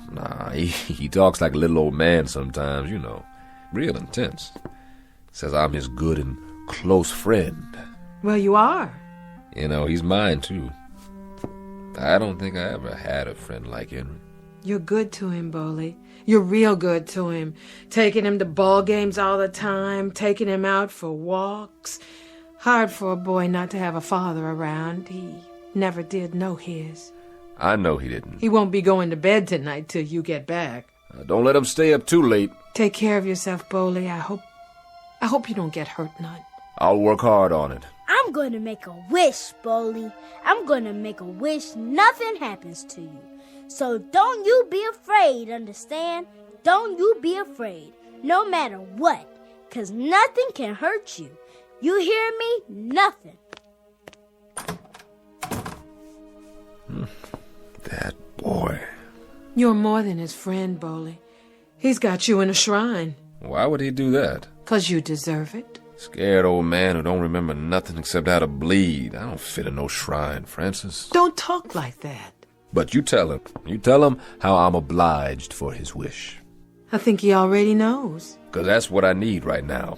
Just a little magic. He's been talking about making a wish all day. Has he? He's all the time making wishes, Bully. I see him standing there in the bedroom in the dark, looking out of the window. I come in real quiet and I say, "Henry, why don't you go to sleep?" And he turns around with that serious little face of his and he says, "Making a wish, Mama. Making a wish for this, making a wish for that." Oh, he's all the time wishing. Why, just the other night. What? Oh, it was nothing. Tell me. Well, I needed some more money for the rent, $50. Henry said he was going to make the big, tall wish. That's his biggest kind, the big, tall wish. He don't waste it on just anything. It's what he calls the most important one. That was last Friday. And then what do you know?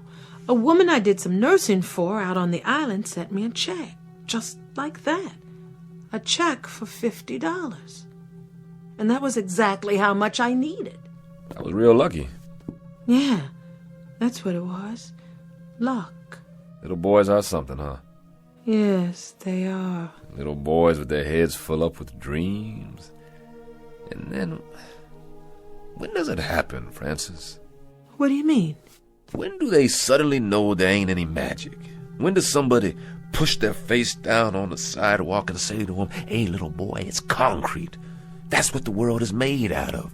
Concrete and gutters and dirty old buildings and tears for every minute you're alive."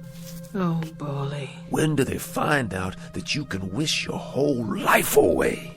But sometimes what we wish for, it can come true. You know that part too, don't you? I know I'm all wished out. That's the only thing I know for sure. Good luck tonight, Bully. We'll be waiting for you. Sure, I appreciate it. You kiss him goodnight for me now if it gets too late. I will.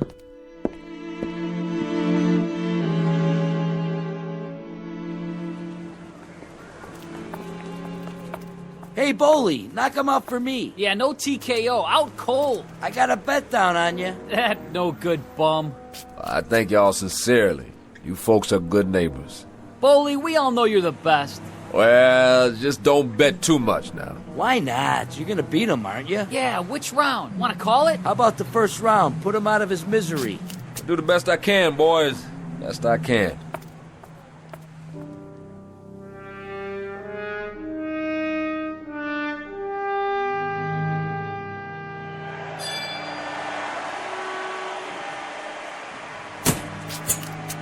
Hey, Joe. There you are, Jackson. What's happening? What you standing back here for? You're supposed to be getting ready. Just checking out the house. Well, forget about it. Thomas won't cut you a piece of the action. Not tonight. How come? Not much box office. Too many people at home watching on TV. So all you get's the guarantee. That's all right.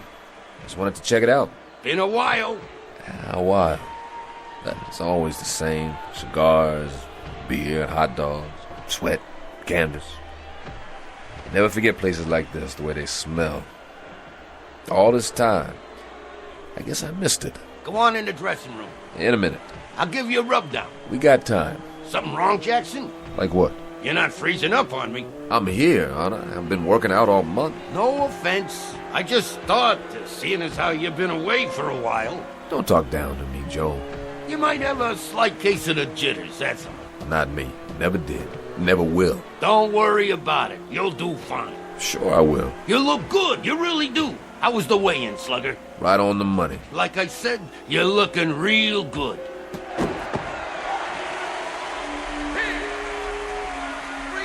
He didn't last long. He never does anymore. Slug him alone. Never could take a punch. That's why he's on the mid-card, ever since you put him away in Philly. That was a long time ago. Longer for him.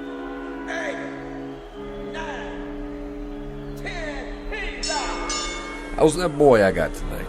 Nothing much. He still don't know what he's doing. All over the place. Still pretty young. Yeah, he's just a kid. Better take it easy on him. Never see that left jab coming. All right, stand back. Let him through. How you doing, Malone? That you, Baldy? Yeah, it's me. Hey, man. Saw the fight. Sorry about that. You did all right. Stayed on your feet. Let me see that eye. Get away from my boy, Jackson. He's hurt. They tagged me pretty good. It's not too bad. Clean cut. It kind of heals up fast. Come on, Malone. Hold up. Slugger.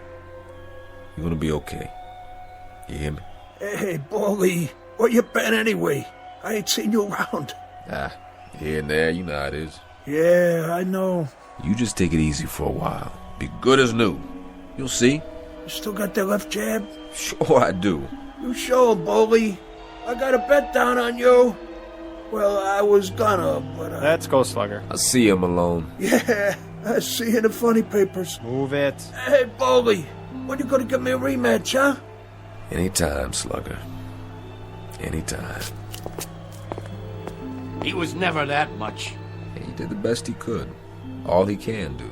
Yeah, well, you better lace him up now. Sure, Joe. Thomas will be waiting. I bet he will. It's almost showtime.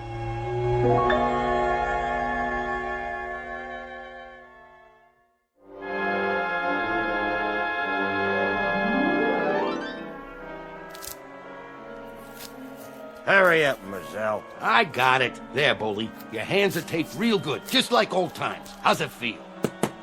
It was okay. Feels good, Joe. Sure it does. Nice and tight, the way I like it. Ready? I'm ready. What did I tell you? He's all ready, Thomas. Uh-huh. Put out that cigar, will you? What do you care? I gotta breathe in here. Well, you hired me to rep you for the night, Boley. It's a package deal. Me and the cigar. I told you to butt it out. Maybe you can back that up. Maybe not. Ain't no maybe. Give it to me. Yeah, you got attitude, I'll say that for you. I like that in my boys. This one here, he's a pretty feisty old man. He ain't old. You know what I think? The older they are, the louder they talk. And the more they want, the less chance they got to get it. How'd I get you tonight? Boley? Just lucky, I guess. I'm a bargain, Boley. I'm the expert on has-beens. I've seen your boys. Have you? Catchers, aren't they? All of them. Guaranteed 2 rounds each. Shovel them in, shovel them out. And sew them back together for the next time. That's the way to do it, if that's all you got to work with. He don't mean nothing, Thomas. Maybe I do. Month or so from now, Boley, maybe I'll sign you at the back door. That's what you think? Well, why not? You're long gone. You've had it. Wait till after tonight. You'll want to get in the stable, too. That's right. All you have to do is guarantee 2 rounds. 2! 3 prelims every month. Do that standing on your head, can't you? I thought the smell came with the cigar, but you wear it all over you, Thomas. You know something? You stink. Mm-hmm. You tell him, champ. Let's see if you can do it in the ring. Jackson, 10 minutes. Yeah, he'll be there. I pulled you for a manager this time. Just lucky, I guess. So let's see if you can do your job. Now, what about tonight? What about tonight? Better sit down and lace him up. What should I look out for? You serious? I only seen this boy fight once. That was a couple of years ago. I could say. No? I never seen him. Are you sure? I'm sure. What about it, Joe? That's true? Well, I don't know. You've watched him fight, all right? Hey, let go of me. Matter of fact, you've seen him 6 times in the past year. I keep up, see? Hey, you're imagining things. You are a piece of garbage, Thomas. You're betting on him, aren't you? Aren't you? You got a mouth on you, Jackson, you know that? Yeah? You think so? Boley, what are you doing? You better listen to Joe. It ain't enough he sells Rex by the pound. He comes in here for some dirty money, supposed to help me, and then he bets on the other guy. I may be a bum upstairs in another 10 minutes, but I'm gonna fight a beautiful first round in here. Hey, you touch me again, I'll have you up for 10 years. Yeah? Yeah, I swear to you, Boley, I'll fix your wagon good. Lay off me, Boley. You're digging your own grave, you crummy tanker. Boley, please, don't hit him again. Ugh, you just got lucky you hit the wall instead of me that time. Boley, your hand. See you later, Jackson. Let me see it. Oh, man, what'd you go and do that for? Don't worry about me. It wasn't enough you had to spot him all those years. It wasn't enough, huh? Now you gotta walk in with 4 busted knuckles. Oh, you're bleeding right through the tape. So what? You've seen blood before? I'll put a bandage on it. Leave it. Boley, come here. I don't care, Joe. Somebody's got to teach that lowlife a lesson. Maybe so. Maybe. But not you. Not tonight. Okay, Jackson, you're on. Well? Well, nothing. Let's do it. You sure, Boley? Give me my gloves. Right here. Careful. Poor little Henry. Oh? I put 2 strikes on his magic already. What are you talking about? Nothing, Joe. It don't matter. Because he's got to learn. Who's got to learn? This friend of mine, his name Henry Temple. He's got to learn that there ain't no such thing as magic.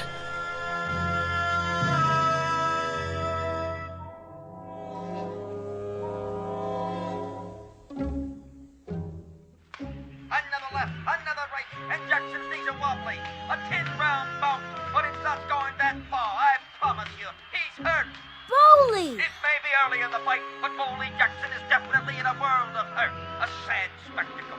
Someone who didn't know when to hang it up. He seems unable to mount any kind of defense. No! Simmons moves in on him again. There goes one to the side of the head, beating him like a government mule. No! One to the breadbasket. Ow! A left-right combination to the head again. Oh, stop! Oh, is that boy hurt? Is that boy hurt? Somebody ought to stop this carnage. Don't watch anymore, Henry. Stop it! Please, turn it off now. He's down. Jackson is down. It's as good as over. Henry, do you hear me? Get away from the TV. Please, Bowley. What are you doing? 1, 2, 3. Please, Bowley, please. Please. Please. 8, 9, 10, he's out.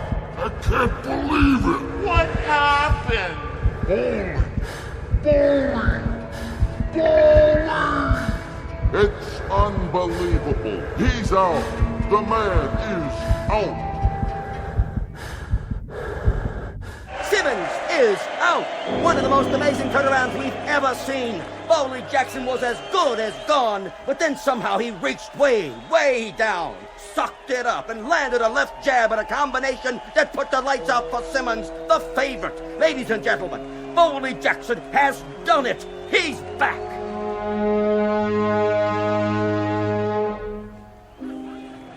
It's all over, Bowley. Sorry, Joe. What are you sorry for? For letting you down. You did it! Who? You did! Did what? Knocked him clean out! You sure? Look at him! Where? Hey, drag that bum out of here! Which bum? Simmons! Get an ambulance while you're at it! He ain't going nowhere! Joe, I think I blacked out. I don't know what happened. Well, I do. Everybody saw it. You put the old 1-2 on him, but good. Way to go, champ. Knew you could do it. Way to go. Joe, my hand. My hand. Is it broke? No, it don't even hurt. Then raise it up. And the winner, by a knockout, at 123 in the second round, our own Bowley Jackson! Jackson, winner! Come on, Bowley, put on your robe and let's go. Take a shower and get dressed. We got some celebrating to do. Something's not right about this, Joe. What do you mean? I don't know what is. But something's not right about this.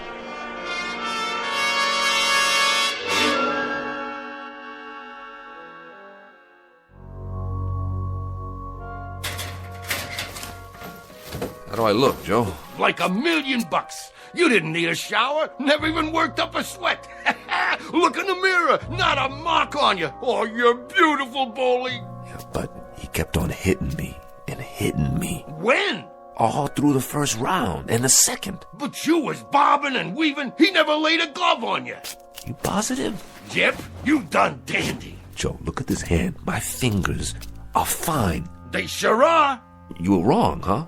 Just bruised it, I guess. It hurt like anything, but somebody said I got him with it full on. It couldn't have been broken after all. Who said it was? You did, and it felt like it, too. I could feel the knuckles coming up through the bandage. I don't know, I could have sworn it was busted. And when he knocked me down... What? He did what? Knocked me down, Joe. When he knocked me down, I don't even remember getting up. And the next thing I knew, there was Simmons laying on his back. Well, then you and me, we was in different arenas tonight. What are you saying? You didn't get knocked down, Bowley. You was never off your feet. I wasn't? No, you sure wasn't. This one you carried all the way, baby, just like the old days. Who's that? Your fans, who'd you think? I don't believe you. You want I should open the door and let him in? Hey, Jackson, show us how you did it. What a jab. What a right. I knew he could. Bowley, when you gonna fight again? Hey, you're gonna get a title shot. How about a picture? Wait, Joe, close the door. Just a minute, folks. The champ will be right out. Let me get this straight. What's to get? You hear that, Bunch? Enjoy it. I wasn't off my feet. Nope. I didn't go down. Not once. Would I lie to you? All these years, you ever know me to lie to you? No. Then what are you waiting for? Let's go and paint the town red. No, I don't know, Joe. There's something I gotta do. Like what? Well, I sort of promised somebody I'd see him later, after the fight. You don't mind if I have a good time, do you? Nah, of course not, Joe. You're entitled. Just remember me to all the guys, okay? Maybe I'll hook up with you later. You got it. Good night, old-timer. Just remember, I'm real proud of you.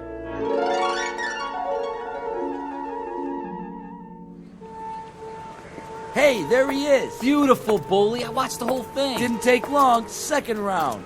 Thank you. Oh, you were great, Boley. We seen you on the television. You was really great. Just beautiful. Let me feel your muscles. Wow, you clobbered him good. That was a real right hand. Where'd you get a right hand like that? You know something? I don't know. I really don't know. Ha, yeah, he don't know. Thank you all. I gotta get inside now. Somebody I want to see.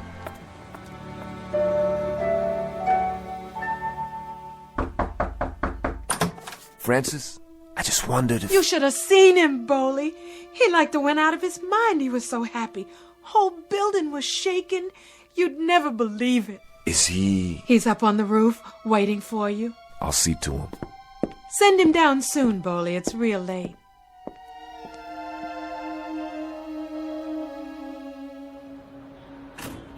Boley! What do you say, Henry Temple?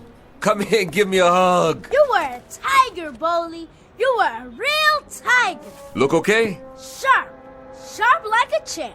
You was Armstrong and Lewis and Ali and everybody all wrapped up into one. Oh, well, hey, you know something?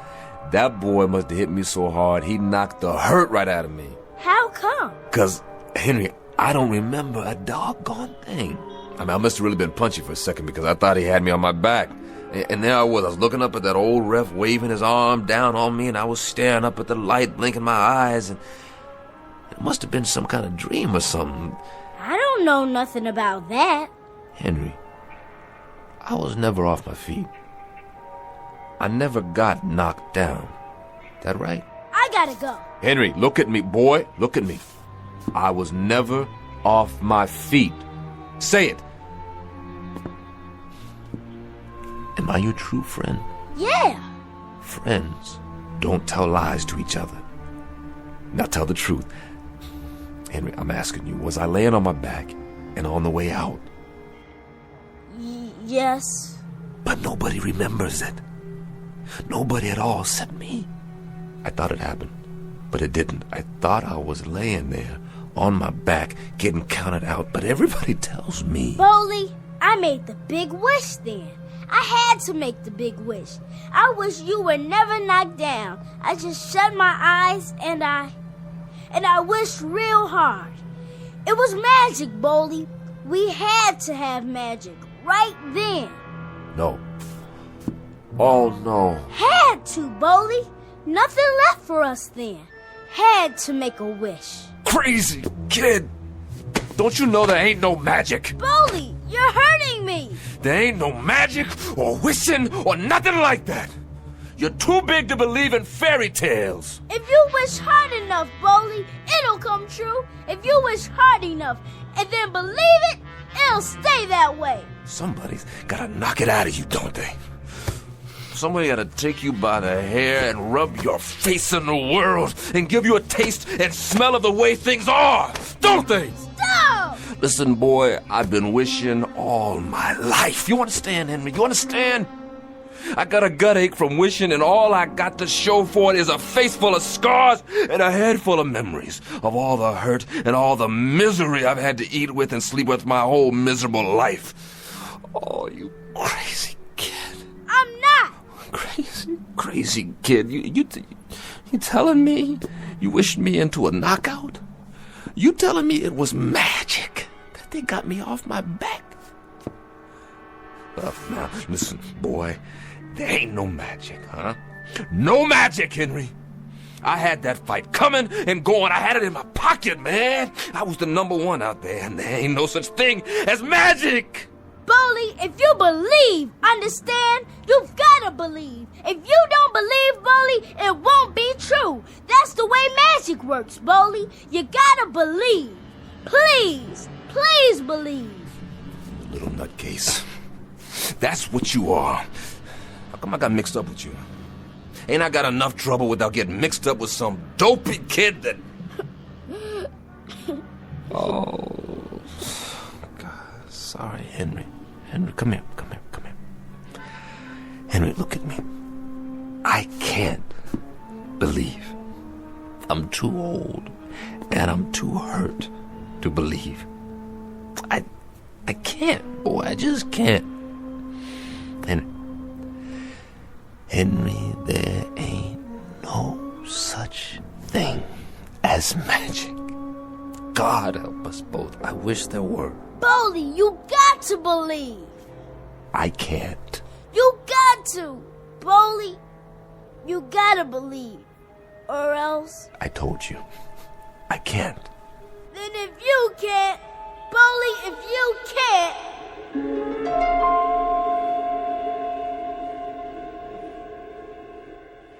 8, 9, 10, he's off!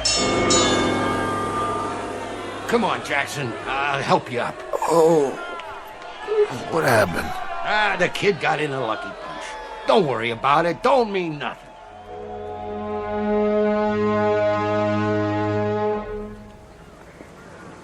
You should have stayed in bed, Boldy. How come you didn't use your jab and your right?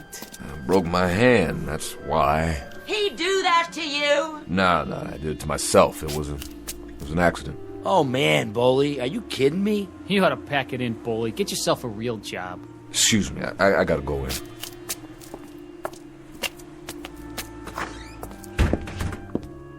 Are you okay? Yeah, I'm okay. I was afraid you got hurt. Me? No, I'm too tough for that. You sure? Let me see. Oh, Boldy, that's a bad cut right there. And those bruises? Let me clean it up for you. Maybe later. Where's Henry?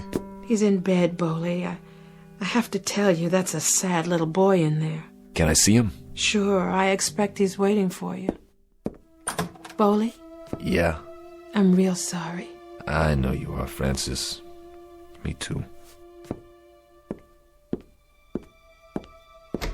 Henry? You're not talking to me? Sure I am. I pulled a rock, Henry. Threw a punch before I should have. Hit the wall. See, I busted my knuckles. And I went in with half my artillery gone. You still look like a tiger. You look like a real tiger. I was proud of you. I was real proud. That's good. I better go now. Night, Henry. Boldy? You go to sleep. Tomorrow we'll go to the hockey game and we'll get some hot dogs in the park. Just you and me. Sure thing, Boldy. That'll be great. And Boldy, I ain't gonna make no more wishes. I'm too old for wishes. There ain't no such thing as magic. Is there? No, I guess not, Henry. Or maybe there is magic. Maybe there's wishes, too. I don't know. I guess the trouble is, there's just not enough people around to believe. Hey. Good night, boy. Good night, Boldy.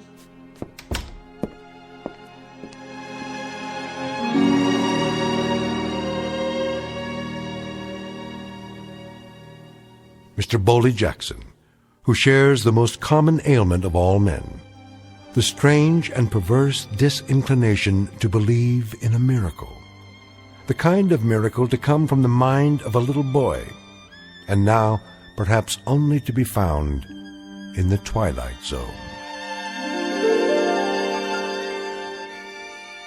We'll be back to the Twilight Zone after these brief messages. Hi, this is Carl Amari, producer of the Twilight Zone radio dramas. I'd like to take a moment to tell you about our official website at twilightzoneradio.com. where you'll get the latest news and information on these Twilight Zone radio dramas. Plus, at twilightzoneradio.com, you can digitally download 3 free episodes or any of our episodes for only $1.95 each. In this age of ever-changing technology, we've decided to make these episodes instantly available to you by making the Twilight Zone radio dramas a digital download-only series. This means that this series will no longer be offered on CD. The CD collections at our website are now being offered while supplies last at buy one, get one free. So be sure to get your favorites before they're sold out. Be sure to visit us often, and I'll see you in the zone.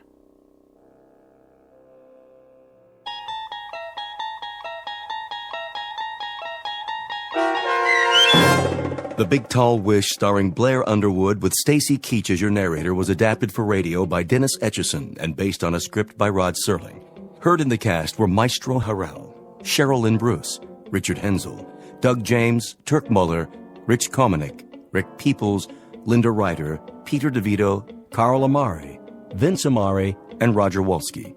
To learn more about the Twilight Zone radio dramas and to obtain audio cassettes and CDs of these programs, visit our website at twilightzoneradio.com. The producers of The Twilight Zone wish to thank CBS Enterprises, Carol Serling, Dennis Etchison, Dick Brescia Associates, Claire Simon Casting, Don Longo, Terry Jennings, our sponsors, and our radio affiliates for helping make this series possible. This copyrighted radio series is produced and directed by Carl Amari and Roger Wolski for Falcon Picture Group. Doug James speaking.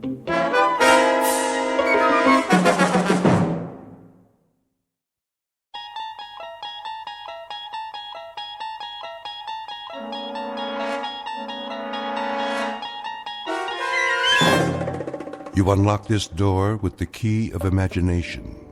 Beyond it is another dimension, a dimension of sound, a dimension of sight, a dimension of mind. You're moving into a land of both shadow and substance, of things and ideas. You've just crossed over into the Twilight Zone.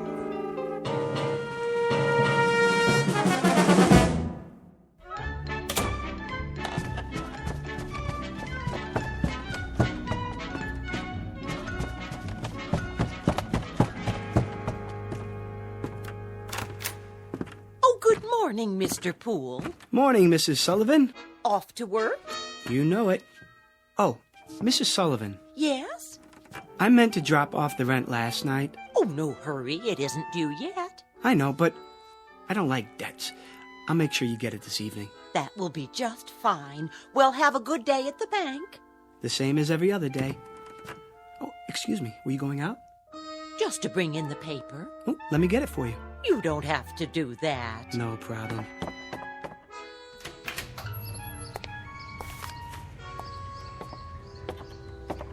Here you are. Why, thank you, Mr. Poole. You're the perfect tenant. Absolutely perfect.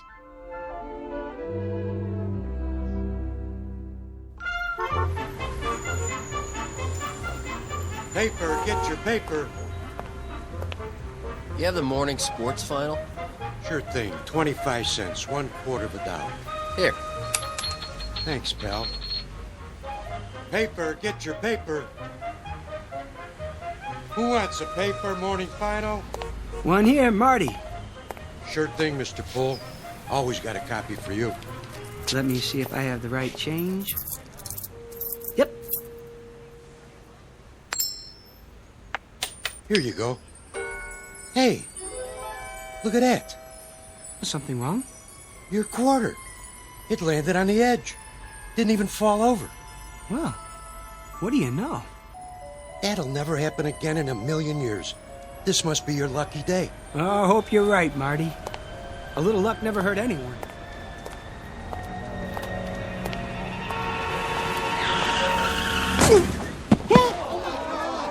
Oh, that poor man. What happened? That car, it hit him. Did you see it? Somebody call an ambulance. Mr. Hector B. Poole, resident of the Big Apple, the Glass Canyon, hoping to survive an assault on his senses, all 6 of them. Flip a coin and keep on flipping it. What are the odds? Half the time it will come up heads and half the time tails. But in one wild, freakish chance in a million, it will land on its edge. Mr. Poole, a bright human coin on his way to the bank in the Twilight Zone. And now, The Twilight Zone and our story, A Penny for Your Thoughts, starring David Eigenberg with Stacy Keach as your narrator.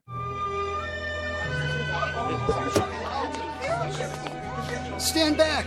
Look what you did! I didn't see him, honest. He just stepped off the curb. Where's the ambulance? Oh, what happened? Easy, mister. You all right? Oh, I think so. Oh, just give me a hand. Look, lie still. I'll get a doctor.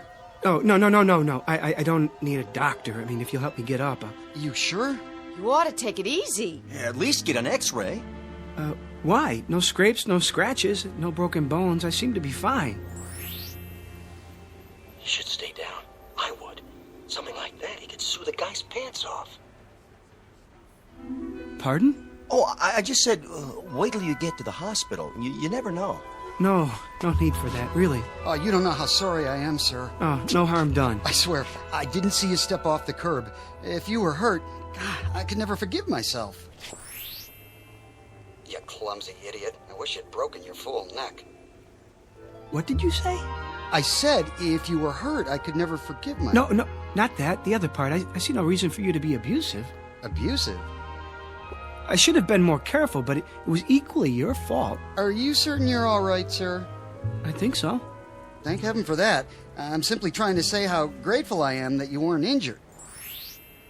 Lame-brained jaywalker. That asinine stunt took 10 years off my life. Now, see here, I'm not Let me brush you off.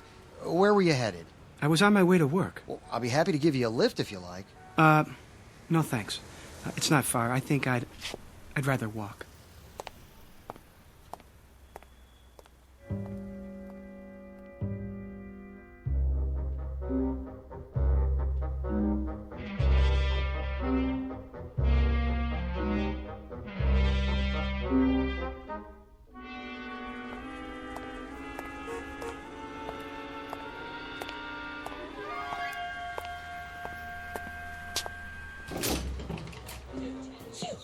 Why do I always pick the line with the slow telling? I've got to borrow against the life insurance as long as they don't call my husband. Wow, I hope they don't check my credit history. Did I turn the iron on?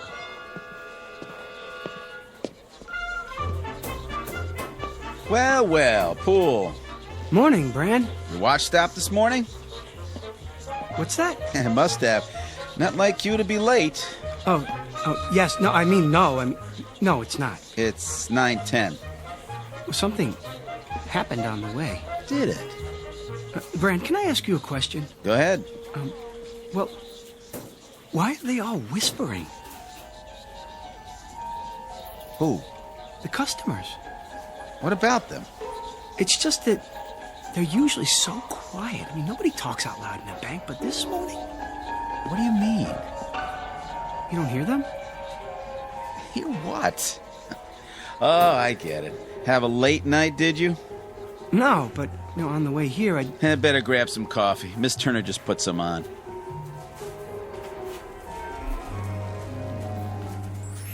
Boy, look at him. Like he doesn't know which end is up. Oh, if Bagby sees him this way, he's finished. Good riddance. Oh, where is he? Huh? Mr. Bagby. In his office. Where else would he be? Oh, thank you, Brand. Well, I better get started. Yes, you do that. Oh, I knew he'd crack sooner or later. Mr. Perfect.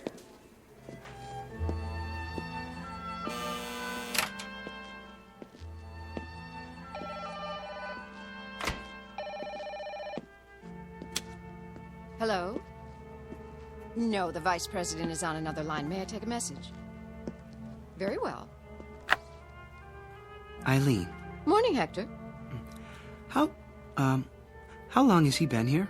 A half hour. I wouldn't bother him, though. He's got an important call. All right, I'll wait till he's finished.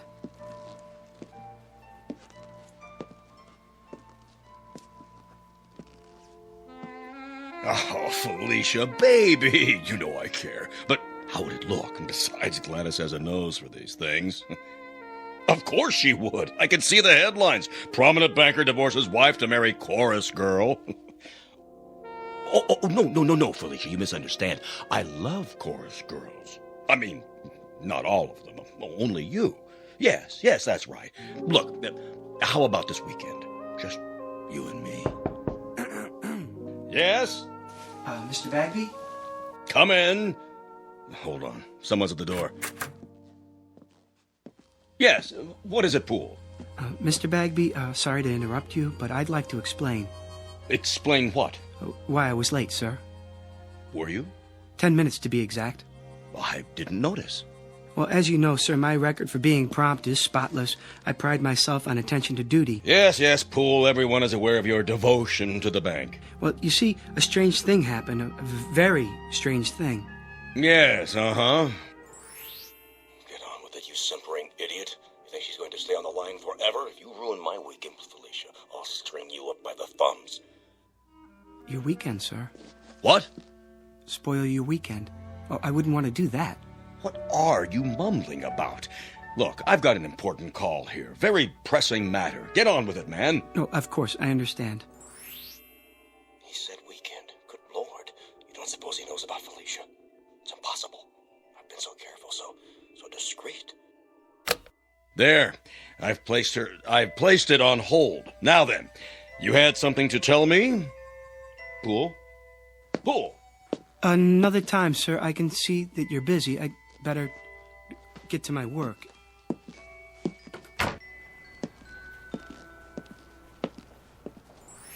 Poor Mr. Poole.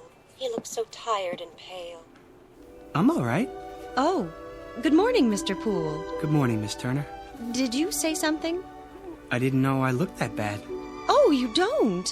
You look very well today. As do you. Oh, why, thank you. Would you like some coffee? Not just yet, but thanks for asking.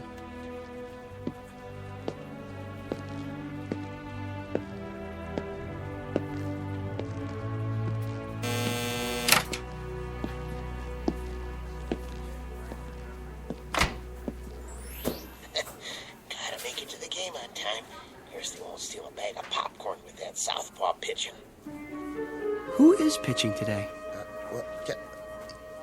You say something? No, nothing at all. Good day to you, sir. Everything in apple pie order, I trust? Yes, thank you. Thank you very much. I'll bet you're the one who sent me that overdraft notice. No, sir. No, what? I don't have anything to do with overdrafts. I work over there in the loan department. You do? Just see one of the tellers. I'm sure that they can straighten it out for you. Sure. Sure. I'll do that.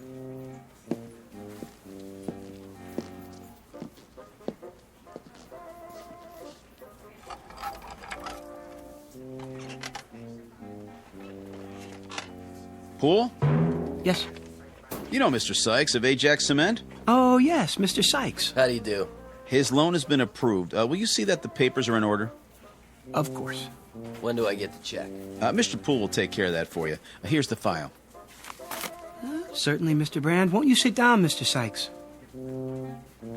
Everything's there. Oh, I'm sure it is. The check's for $200,000. I see. A loan for $200,000. That's quite a sum. Expanding the business, Mr. Sykes? That's right. Wrong. Well, which is it? Huh? You are aware that this loan must be repaid within 90 days. Sure I am. In full. Yeah. If I bet the money right, it'll come out to over $1 million. $1 million? No, 200,000. That's all I need. Put half on Lucky Lady in the 6. Split the rest between Nimble Runner and Crinoline at 5 to 1. Nobody will ever know I can pay back the loan with enough left over to save the company. It's gotta work. There's no other way. Or what? Bankruptcy? What did you say? Nimble Runner and Lucky Lady. Now look here, young man. And Crinoline at 5 to 1? What? That's a funny name. I don't have time for this. Am I gonna get the check or not? Everything all right here? It better be. I'm not sure. What's going on, Poole? Something wrong, Mr. Sykes. I don't know, Mr. Bagby. I signed everything. Well, then what's the problem? He just told me he's borrowing the money to bet on the horses. What? That is what you said, isn't it, sir? I said nothing of the kind. Well, and then he said that Ajax Cement was bankrupt. Ah, he's mad. Poole! Doubtless there's been a mistake. There certainly has. If you'll come with me, I'll correct it at once. I'll talk to you later, Poole. But Mr. Bag... In my office. Yes, sir.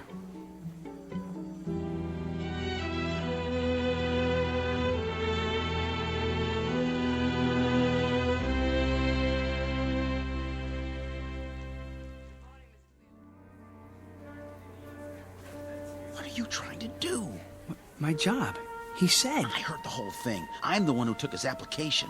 What's going on, Poole? Will you tell me that? What?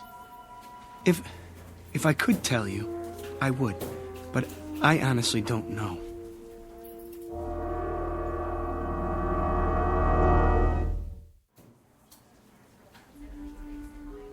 How would you like that, ma'am?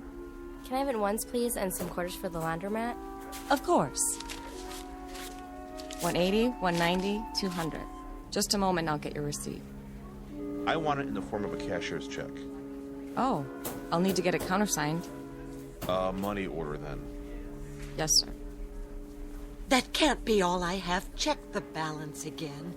I've already checked it twice. If you'd like a printout of your transactions... I would, yes, so I can compare it to my records. There must be some mistake. 401, 402, 403. 20 years, the same window. Not one promotion. Nope, not me. Hello, Smithers. Oh, hello, Mr. Poole. Don't worry, you'll get that promotion. Do you really think so? I mean, what promotion? Stick with it. You'll see. Yes, of course, but how? Have a little faith.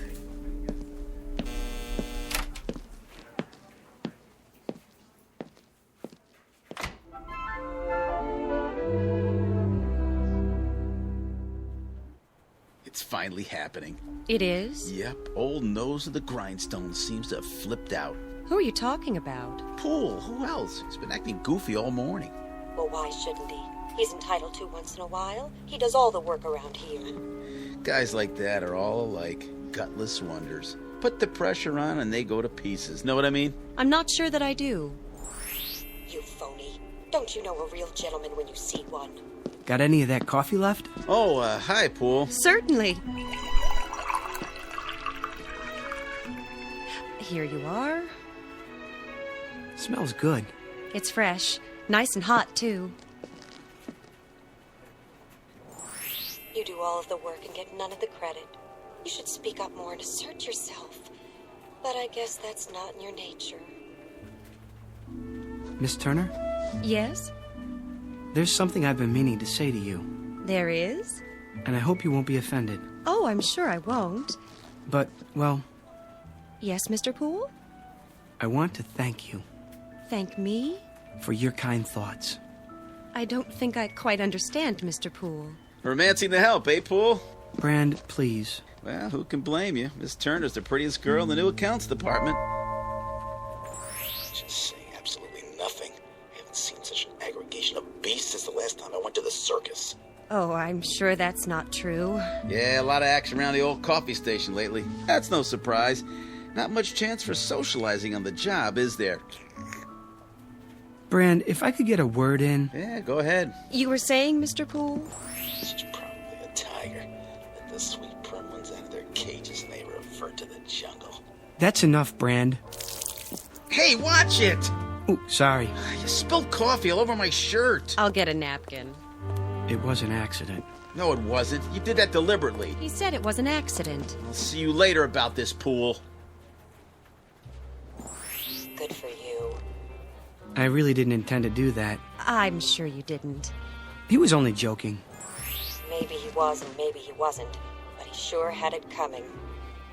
Well, I suppose I should get back to my desk. Yes, I suppose so. Or else it will be time for lunch. Will it? I mean, oh, it will. And then we'll all be having our lunches, won't we? I guess you're right. I mean, those who brought them. And those who didn't will go out somewhere. For lunch, I mean. Alone or together. Yes, they certainly will. Well, back to the old grindstone. It's been nice talking with you. Nice talking with you, too. Bye now. Bye. Oh, Miss Turner. Mr. Poole? One more thing. I hope... Yes? I hope you have a nice day. I feel the same way. Exactly. Such a gentleman.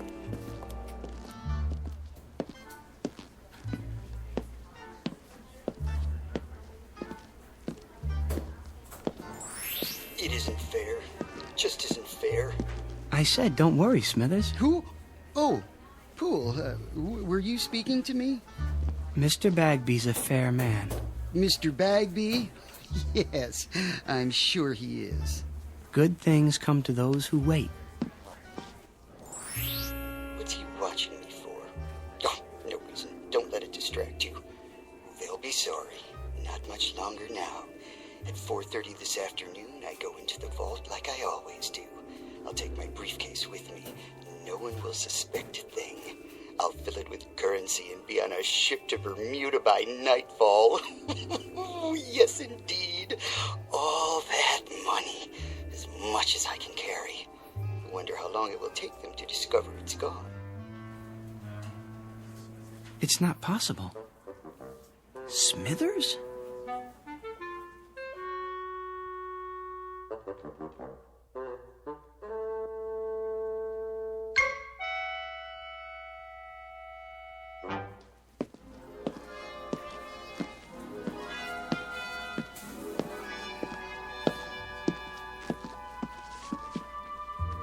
Oh, Miller. Hi there, Mr. Poole. Got a minute? Sure do. Pretty quiet morning. Is that what you call it? Well, as opposed to payday, then everybody and his brother shows up. Get a little rowdy sometimes, trying to cut in line and everything. But I keep 'em in order. Teach 'em respect for the uniform. You can count on me. I know I can. That's why I wanted a word in your ear. What's up? How long have you been a guard here? Quite a few years now. Get my pension before long. And that gun in your holster, is it the same one you've always had? Sure is. Nothing beats a 38.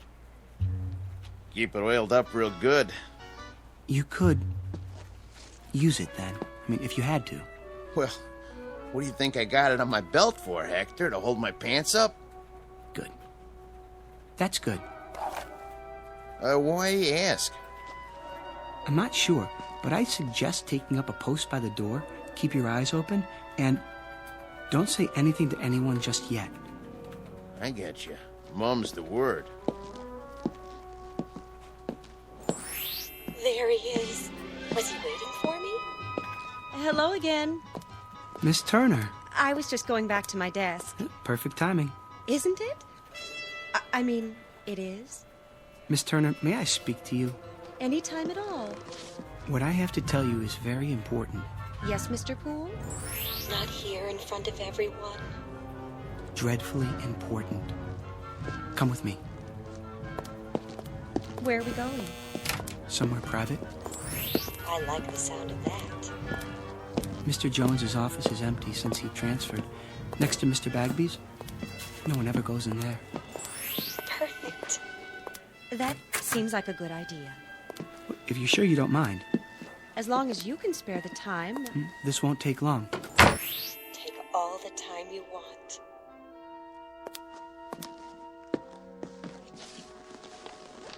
Well, what is it? You'll think I'm crazy. Is something wrong? Terribly, and I don't know who else to talk to. I'm here. Miss Turner, I keep hearing voices. People talking, their lips don't move. But I can hear their voices clearly. I've got this ringing in my head. Oh, no. Well, it's not what you think, Miss Turner. I mean, I can read people's minds.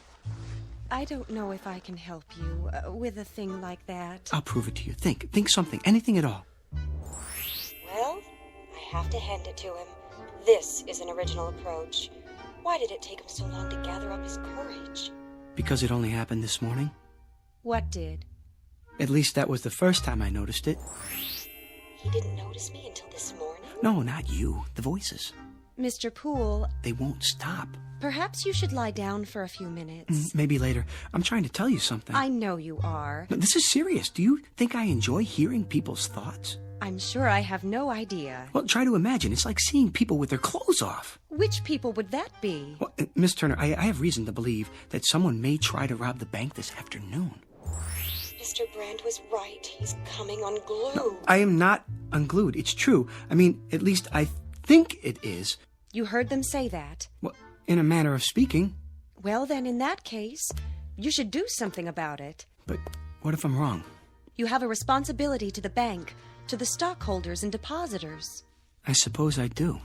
We could talk about it over lunch. I mean, one could, two people, whoever they might be, if they wanted to, that is. Otherwise, just one, alone, talking about it to himself. Of course, that might be a bit lonely, for some people at least, unless... There's no time to waste. No, definitely not. I have to get out of here. Why? I mean, what's your hurry? Have we finished our conversation? I thought... I've got to tell Mr. Bagby.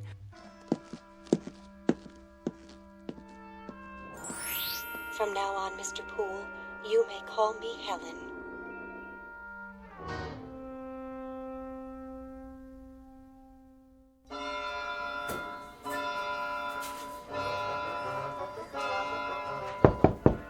Come in. Mr. Bagby. Oh, there you are, Poole. I want to talk to you. Sir, I'm worried about you, Poole. About me? But sir... I've always considered you one of my best men. So why, Poole? Why what? Just tell me straight out.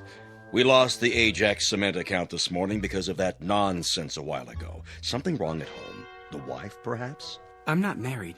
Oh, well, something's bothering you. Yes. Have a seat. I'd prefer to stand. Then out with it. Well, I don't know how to put this, Mr. Bagby. Speak up, Poole. I'm with you. You won't believe me. Of course I'll believe you. You're as honest as the day is long. Well, you've been like a son to me. Well, a son-in-law, at least. If you were, which you're not, legally speaking. But nonetheless... Mr. Bagby, Mr. Smithers is... Smithers? Well, what about him? He's planning to rob the bank. Say what? See, I told you. Would you mind repeating that? Smithers. Old Mr. Smithers? Old Mr. Smithers. He's sitting on his stool right now, planning it out. At precisely 4:30, he's going into the vault. He does that every day. Exactly. But this time he'll have his briefcase with him, and he'll fill it up with banknotes, as much as he can carry. And by tonight, he'll be on a boat to the Caribbean. How do you know? I heard him talking about it. But he's one of our oldest and most trusted employees. Well, he was here when I took over the bank. I absolutely refuse to believe. I swear it, sir. He has it all worked out. Wait a minute. I take your point. Who's the one who ends up stealing the company funds? Isn't it always the most trusted employee?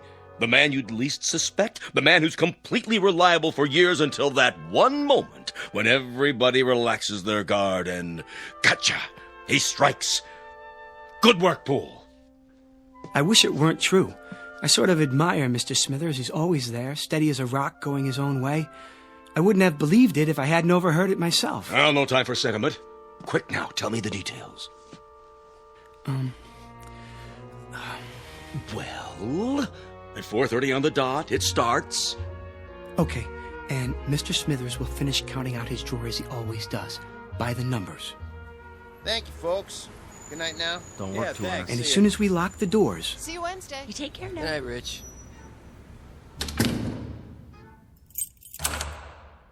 He'll close up his cage, count down the drawer. 73, 74, 75, plus the bills. He'll stand up and go to the vault with the deposit, as he always does. The last teller, with his briefcase. He'll be back there alone to lock up the vault. Only this time, things will be different. When he comes out, his briefcase will be heavy. Very heavy. Miller, may I see you a moment?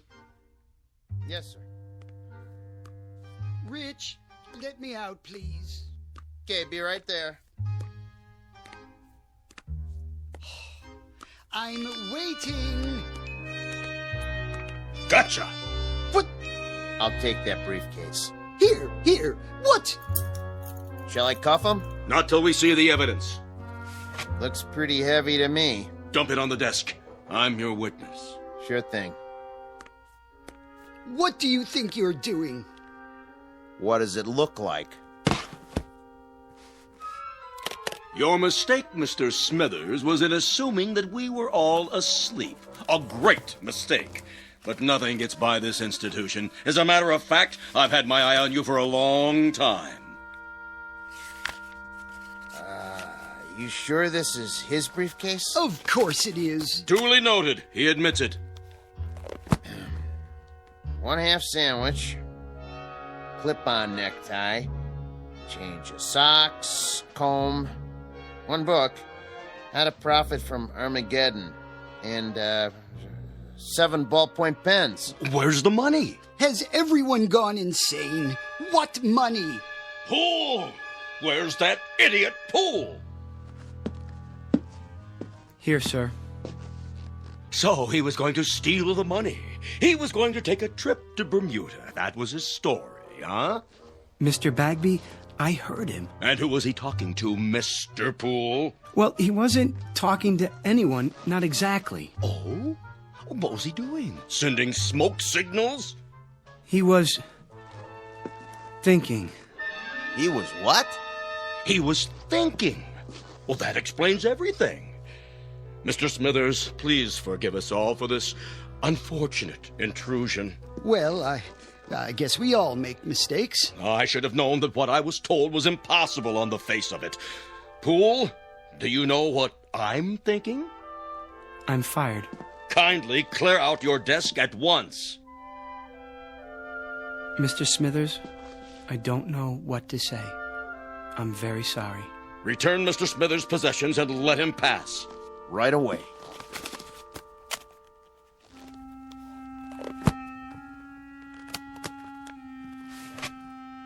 How did you know? What? It's true, of course, Mr. Poole. Yes, it's a little dream of mine. Have you ever had a dream? I have. Often. People look at me and all they see is a funny little man, frayed and old, and they never know. I have the dream almost every day. I had it yesterday, and the day before that. Well, I don't always plan on Bermuda, though. Sometimes it's London, Paris, Fiji, beautiful, exotic places, thousands of miles from here. Places where there are no ledgers to keep, where I'm not a little man with no future and no past. I think of filling my briefcase with the bank's money, but I never go through with it. Do you know why? I've lived with it too long. I'm old and set in my ways. And besides, Mr. Poole, I'm a coward. Smithers, please. Will you open the door now, please, Rich? Sure. Take care of yourself.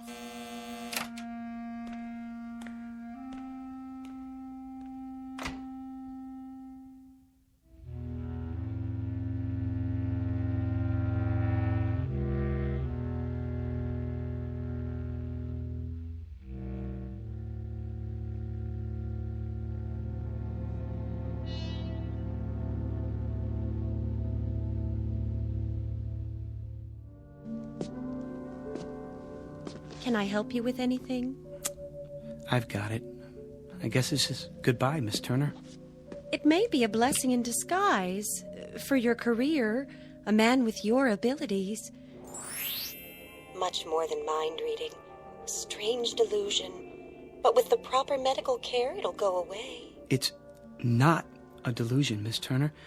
There, you see, I can read your thoughts. But how? Until this morning, everything was normal. I was happy. Well, At least I wasn't unhappy. I had my friends, my job, and now this. I thought it was a gift. Well, it's no gift. It's an embarrassment. It's been nothing but trouble to me. I never imagined people were the way they are. You know, we do things without thinking about them, and we think things without the slightest intention of doing them. I've learned one thing. People are not what we think they are. Poole! Oh, thank heaven I caught you. That was the Ajax Cement Company on the phone. Mr. Sykes has been arrested. I know, for gambling with the company money. I tried to tell you that earlier. $200,000 if that loan had gone through. Mr. Poole, about your job. It's still yours, if you're interested. Why, that windbag. Mr. Poole, if you can really hear me, you're wasted in that job. If you let him take you back on the same terms, you're crazy. Everybody knows you should be in charge of the accounts department. Well, what do you say? Well, everyone knows I should be in charge of the accounts department, Mr. Bagby. In charge? Good. That would mean he'd move into Mr. Jones's old office. That would mean I'd move into Mr. Jones's old office. Now, really, Poole. This is absurd. What am I standing here wasting time for? Don't let him bamboozle you. Felicia's waiting. Man, oh man, what a weekend this is going to be. Stand up for yourself. He needs you more than you need him. Would you excuse us, Miss Turner? We have some business to discuss. All right, if you're sure. I'm sure. Business? What business? The business of Felicia and your wife, Gladys. What? I know all about it. I know where you're meeting her and when. It's impossible. No one knows about the trip or the apartment on Riverside Drive. Riverside Drive, Mr. Bagby. Am I right? Oh, all right, you win.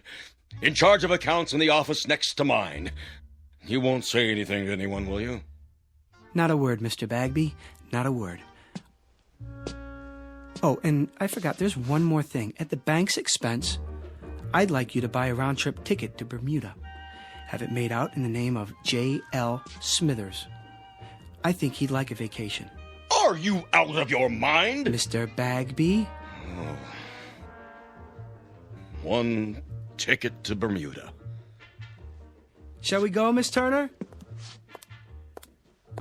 If you like.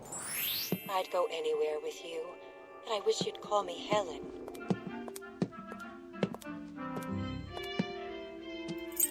Have a good night, folks. We'll try.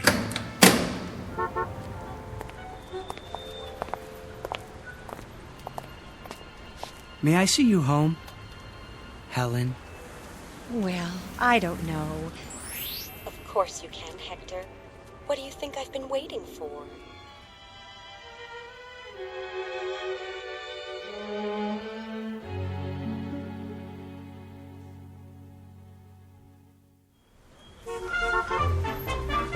Paper, get your afternoon paper.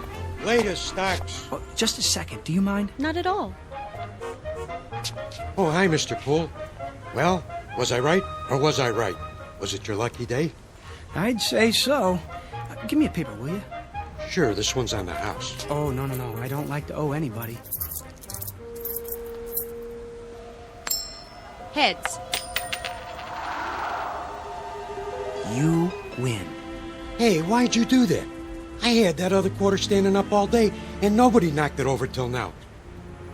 Well, I guess if you're the guy who stood it up, you're the guy who can knock it down. There goes your luck. Could be it's just beginning. Paper, get your late edition paper. What was that all about? Oh, nothing. Wait. What is it? Think something, Helen. Think anything. Oh, I am, believe me.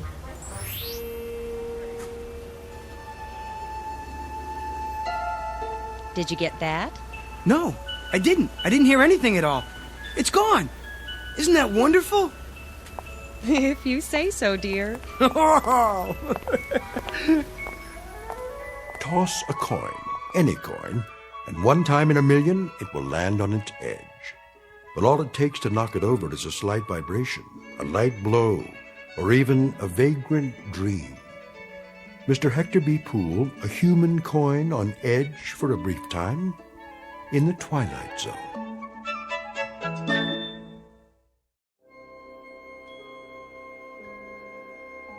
Hi, this is Carl Amari, producer of the Twilight Zone radio dramas. I'd like to take a moment to tell you about our official website at twilightzoneradio.com, where you'll get the latest news and information on these Twilight Zone radio dramas. Plus, at twilightzoneradio.com, you can digitally download 3 free episodes or any of our episodes for only $1.95 each. In this age of ever-changing technology, we've decided to make these episodes instantly available to you by making the Twilight Zone radio dramas a digital download-only series. This means that this series will no longer be offered on CD. The CD collections at our website are now being offered while supplies last at buy one, get one free. So be sure to get your favorites before they're sold out. Be sure to visit us often, and I'll see you in the zone.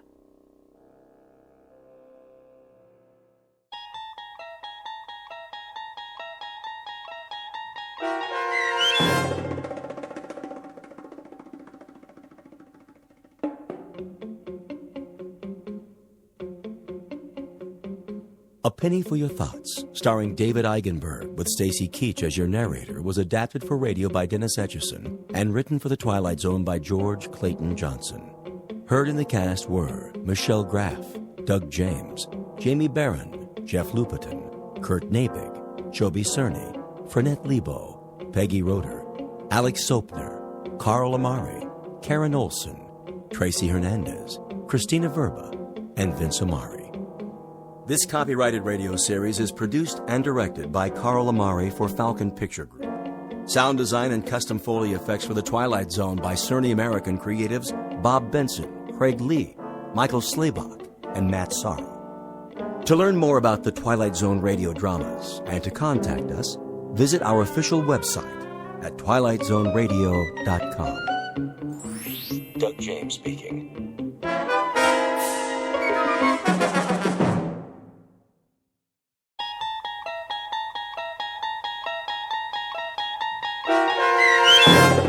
The Jeopardy Room with Stacy Keach as your narrator was adapted for radio by Dennis Etchison and written for The Twilight Zone by Rod Serling. Heard in the cast were Yasin Peyankov, Jamie Vann, Terry Berner, Katrina Lenk, Ned Noyes, Anna Sverutza, and Lisa Dotson. To learn more about the Twilight Zone radio dramas and to obtain audio cassettes and CDs of these programs, visit our website at twilightzoneradio.com. The producers of The Twilight Zone wish to thank CBS Enterprises, Carol Serling, Dennis Etchison, Dick Brescia Associates, Claire Simon Casting, Terry Jennings, XM Satellite Radio, Sirius Satellite Radio, our sponsors, and our radio affiliates for helping make this series possible. This copyrighted radio series is produced and directed by Carl Amari and Roger Wolski for Falcon Picture Group. Doug James speaking.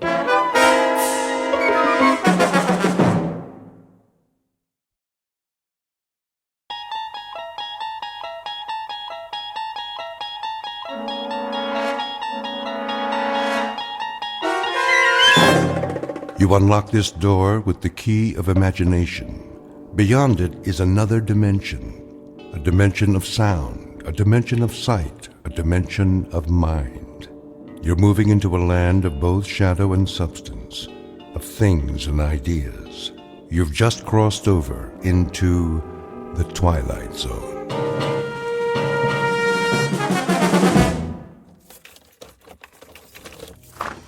Here is your room, gentlemen. Thank you. I'll turn on the lamp. Leave it off for now. As you wish. I am sorry it's so small, sir. It suits our purposes. Where is the bath? Down the hall. The hall? I can give you one with a private bath if you prefer. No. I said this will do.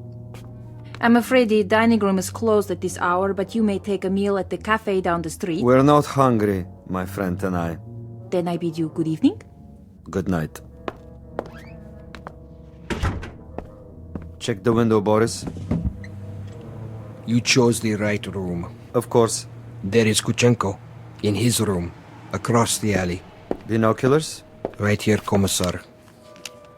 Yes. Yes. See?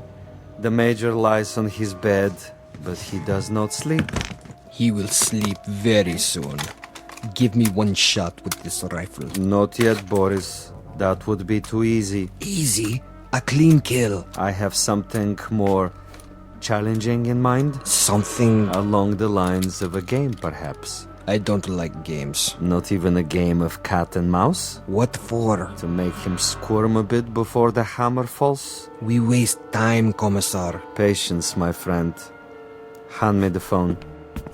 Who are you calling? Hickory Dickory Dock. Front desk. Yes. Excuse me, but do you have a Mr. Kuchenko in your hotel? One moment. Sorry, no one by that name. Ah, but I happen to know that my friend is staying there. Perhaps he is registered under another name? Andreev? I'll check. Yes, Mr. Andreev, room 963. Very good. Will you connect me, please? Yes, sir. Look, he hears it. Of course he does. He rises from the bed to answer.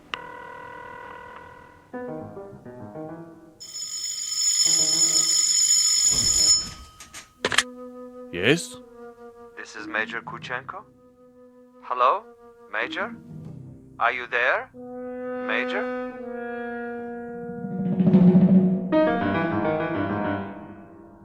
The cast of characters in our drama: a cat, a cat's assistant, and a mouse. This is the latter, the intended victim, who does not know but may have already guessed that he is to die. His name is Major Ivan Kuchenko, and he was lately an officer in the former Soviet Union. At this point, he has, if events go according to certain predetermined plans, perhaps 3 or 4 more hours of living. But an ignorance shared by both Major Kuchenko and his executioner is the fact that both have taken rooms at adjacent hotels in a section of the city located beyond the checkpoints of the Twilight Zone.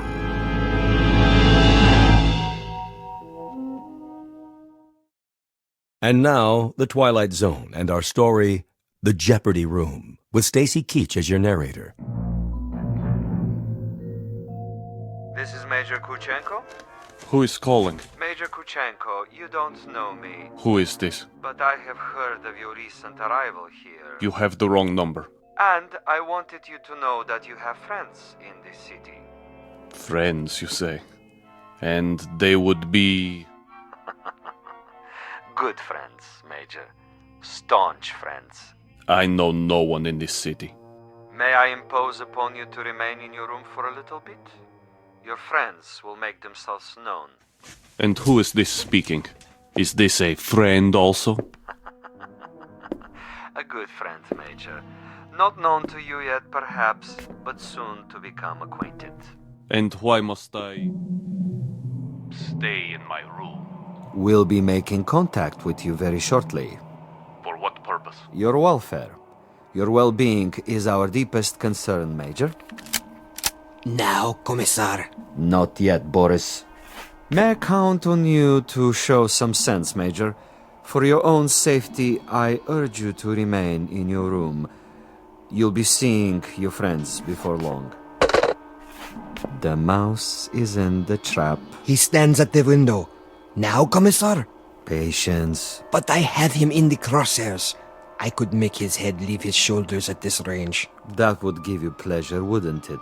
A great deal of pleasure, Commissar. Just say the word. Even when he lies down, I can still see his head. I believe it, Boris.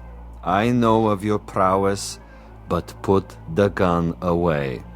Put it away? Lay it aside. For a bit. We're not going to kill him?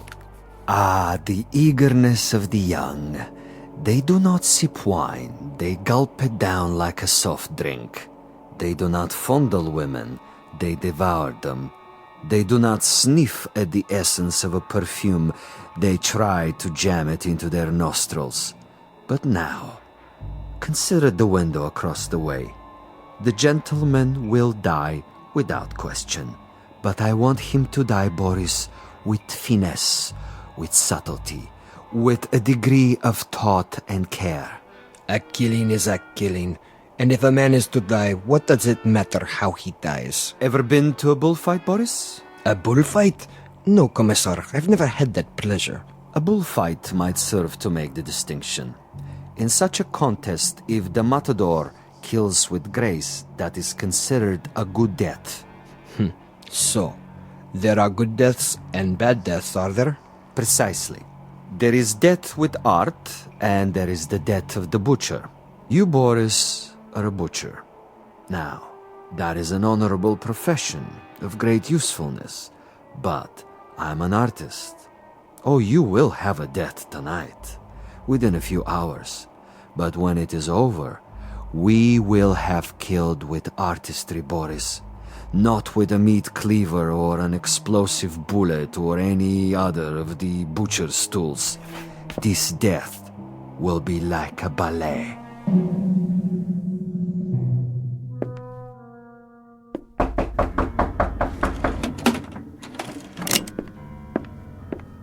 Yes? Major Kuchenko? Who is it? A friend, Major. If you prefer, you can turn off the lights and find a hiding place. I'll come in with my hands up, palms open. Major Kuchenko? And you are? I am a friend. May I? For a moment. I would prefer that you put the gun away. Not a chance. Were you the one on the telephone? We had a brief chat earlier. Quite a place you have here. Who occupied it before you? A rat? I have no luxury of choices. Indeed not. In this respect, you are a very poor man of late. However, you have a bed, you have some pictures on the wall, and the floor without so much as a throw rug. An adequate accommodation, and a view of a brick building alongside. I suppose there are worse places to spend an evening, Major? I know. I've been to many of them. Indeed. Indeed you have. Siberia is cold this time of year, is it not, Major? I'm told it's a most uncomfortable climate. You've been told quite correctly. It's a freezing jungle. A freezing jungle. Marvelous. Lovely imagery. Siberia is a freezing jungle. It was. When it was part of the Union. You make reference, of course, to the people who inhabited it. I make reference to some people. Those who were in charge of that private resort. It must have been unpleasant for you? At least sufficiently unpleasant to motivate you to renounce your native land and try to seek asylum elsewhere? For a time. Asylum is no longer necessary under the new regime. Ah, but of course the old ways die hard. Some of the same people remain in charge, and they might be concerned about their public perception in this new world. To the victors go the spoils, and that includes access to certain, let us say, sensitive information? I don't know what you're talking about. Really? But I think you do. You were a political prisoner.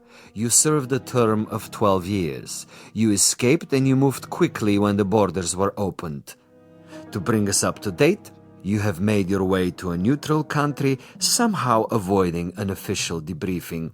You have made contact with certain foreign agencies, and now you're desperately trying to get on an airplane that will take you to a Western nation.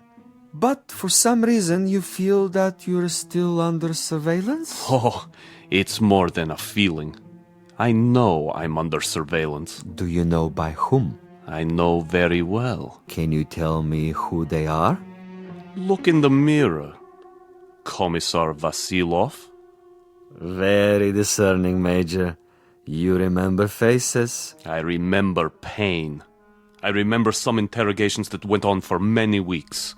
I had no calendar, but I made marks on the wall of my cell. How resourceful. I remember one particular man who smoked Balkan cigarettes in a long holder and stood in the corner of the room, smiling and nodding, making jokes, while I went from agony to agony. So, Major, now we may dispense with the amenities. The masquerade, the little give and take of two strangers feeling each other out. Agreed. Now we get to the point.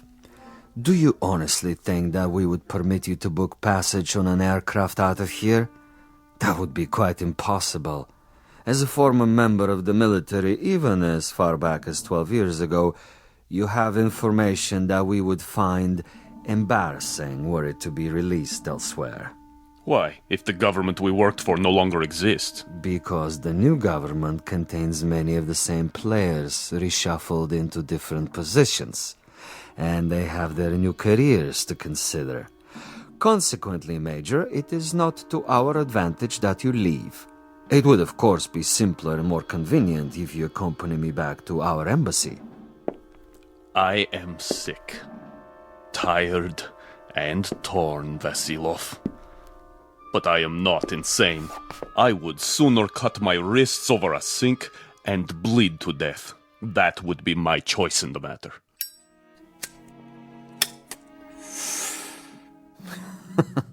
You surely can't be serious, Major. I'm rather a connoisseur of the several hundred ways for a man to depart the earth, and you can believe me when I tell you the cutting of the wrist is not a particularly felicitous modus operandi. Quite apart from the pain, which of course must be attendant, is the fact that one dies slowly, and because of this, he has to be an eyewitness to his own demise. No, my dear friend, I'm afraid we are of two minds about that kind of death. But enough. I have brought you a small gift. Consider it a peace offering. Careful. Gently, Major. Gently. This happens to be a bottle of Amontillado. Quite rare and most pleasing to the palate. I have to repeat what I told you before, Commissar. I'm not insane.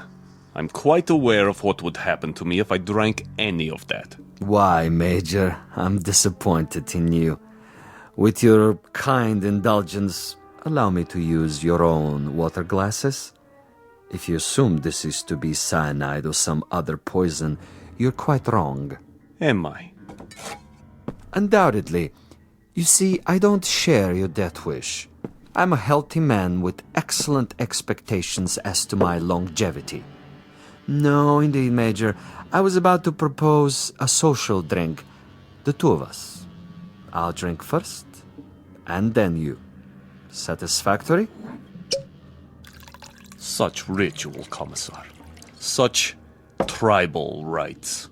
Yet you have only one purpose with me. Why don't you get it over with?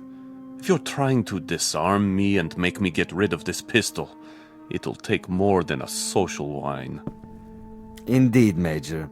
Now, as to my business with you, we both know what that is. Go ahead and say it. Very well. I'm to see that you're dead by tomorrow morning. Is that plain enough? Quite plain. And you shall be, Major. With a degree of immodesty, I can say that I've killed 800 times you. But I've done it, Major, with subtlety, with originality, with ingenuity. I'm the last of the imaginative assassins, an artist of the profession, as it were. Excellent. Flavor. Bouquet, just the proper dryness. Really quite an exceptional wine. Join me, Major? And now? And now I will tell you something else. I will tell you something about you and me. Please. You, Major, are a malcontent, a genuine curiosity, a rebel with no cause to speak of. You have to go to prison camps, to interrogation centers, or hide in filthy little rooms. You can never accept that which is ordained. And you? I, on the other hand, am a survivor. I adapt to my situation. I haven't a large salary, and my job, at least the way it's laid out, is a rather dull one. Finding defectors and traitors and subversives and doing away with them. Now, I could do that with a high-powered rifle. I could do it with a homemade bomb, but I choose to exercise imagination and taste. In your case... In my case? In your case, I choose to prolong the game. And in the process of this prolongation, I've come up with what I think is a most bizarre and novel method of execution. One designed especially to challenge your talents. For we are worthy adversaries, you and I. I feel weak. I feel... Tell me what you feel, Major. Exactly. I want to know. Why, you monster. You drugged me after all. Indeed I have. And that poses an interesting question, doesn't it? How is it that we both can drink of the same wine, and yet I'm unaffected? Isn't that an interesting question, Major? Major?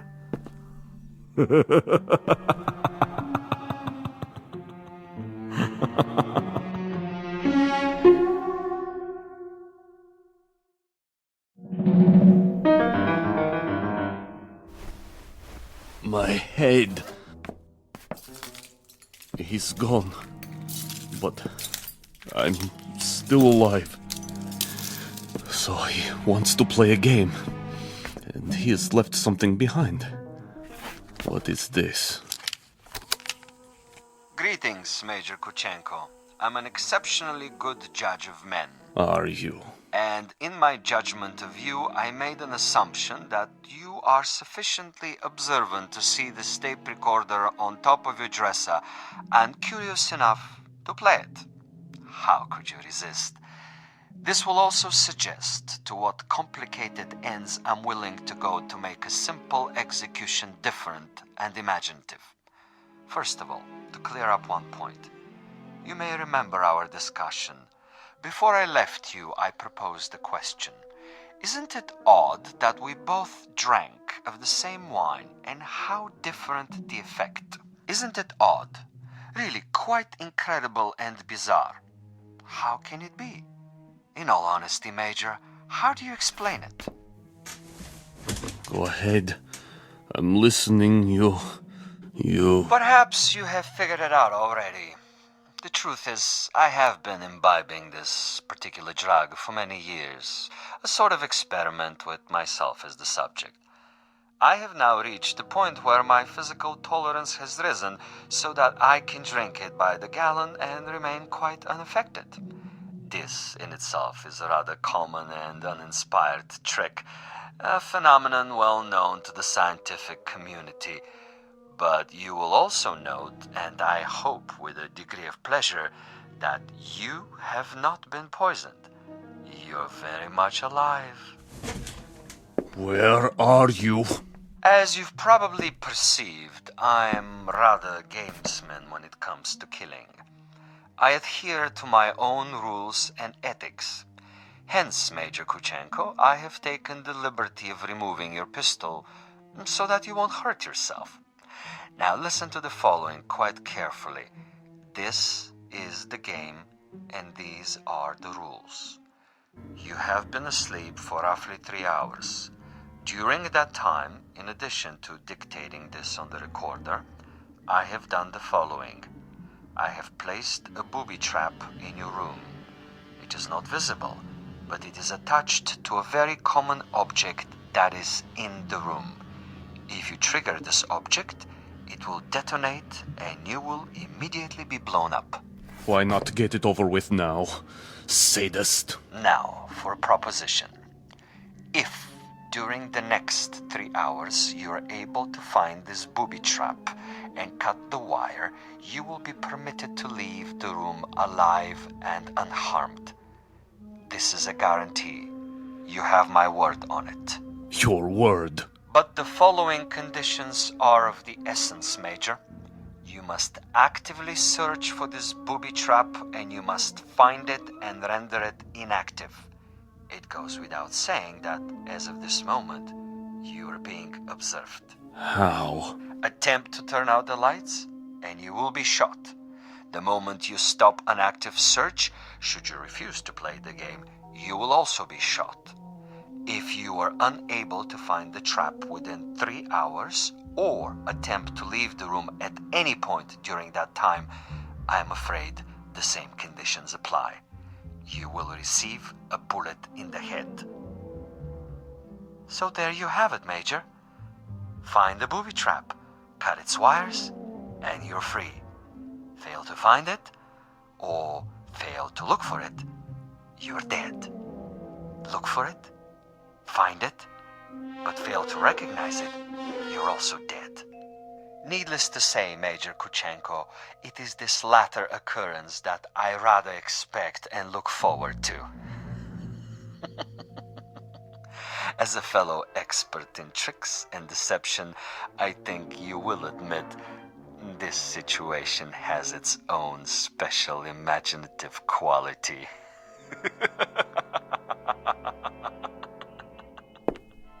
Where are you? Where are you?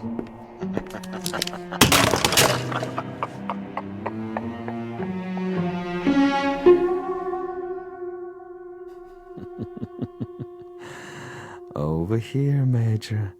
Just across the way. So near and yet so far. Can't you see me? Doesn't the light reflect in my binoculars? Look, Major. Please look. Try, I implore you. Where have you been, Boris? I brought food from the cafe. Food is of no consequence. Quickly, he's awake. Don't worry, Commissar. I have a clear shot anywhere in the room. Hold your fire until I tell you. But why such an easy target? Too easy. That is the difference between us, Boris. You are a marksman, but I am a gamesman. And the game is afoot. The picture frame? No. Too obvious. The ceiling. The light fixture. Possibility. Nothing. Oh, you think you are so clever, Commissar. So clever. The bed, then. Under the mattress. The bed springs? It might be. Not the chair, though. Still possible. Where? Ah, that would be telling. Go ahead and eat, Boris, before it gets cold. He's busy with the hunt for now.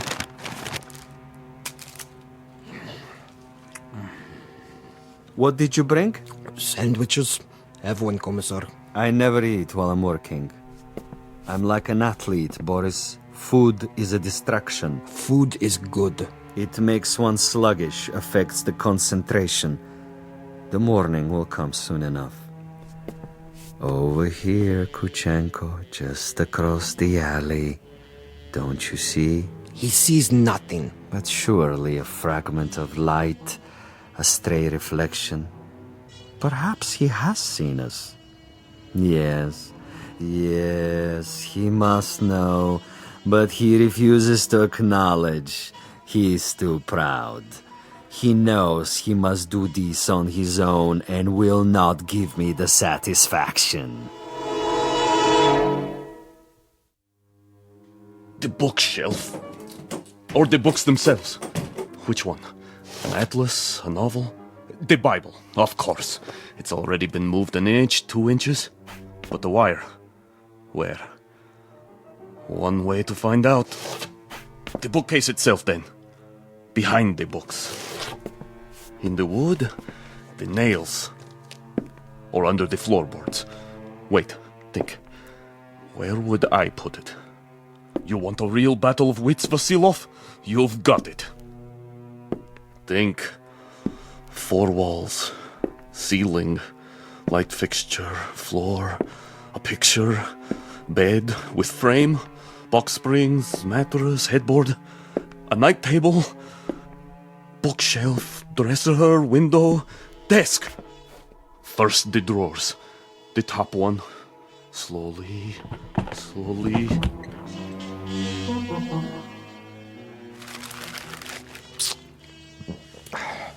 What is he doing now? The desk. He's down on his hands and knees removing the 2 bottom drawers so he can see what's under the top one. Bravo, Major.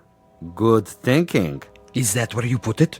The possibility exists. Look at him, glistening like a mackerel. He stops to wipe the sweat from his eyes. And? And now he looks under the top drawer, crawling on his back. Yes! I think he's got it. Let me kill him. Don't be a fool.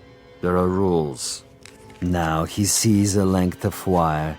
He grasps it between his fingertips very, very carefully, and he has removed it. Something is wrong with the bomb? I doubt it.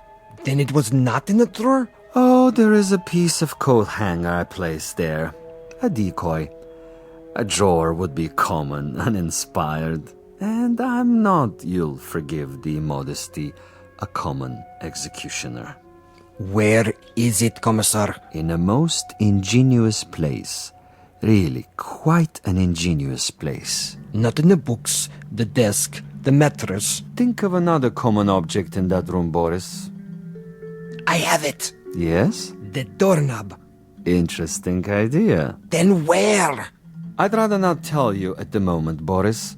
I think you'll enjoy the next few minutes more if you share the Major's ignorance. You seem very sure. Sure? That he'll find the trap.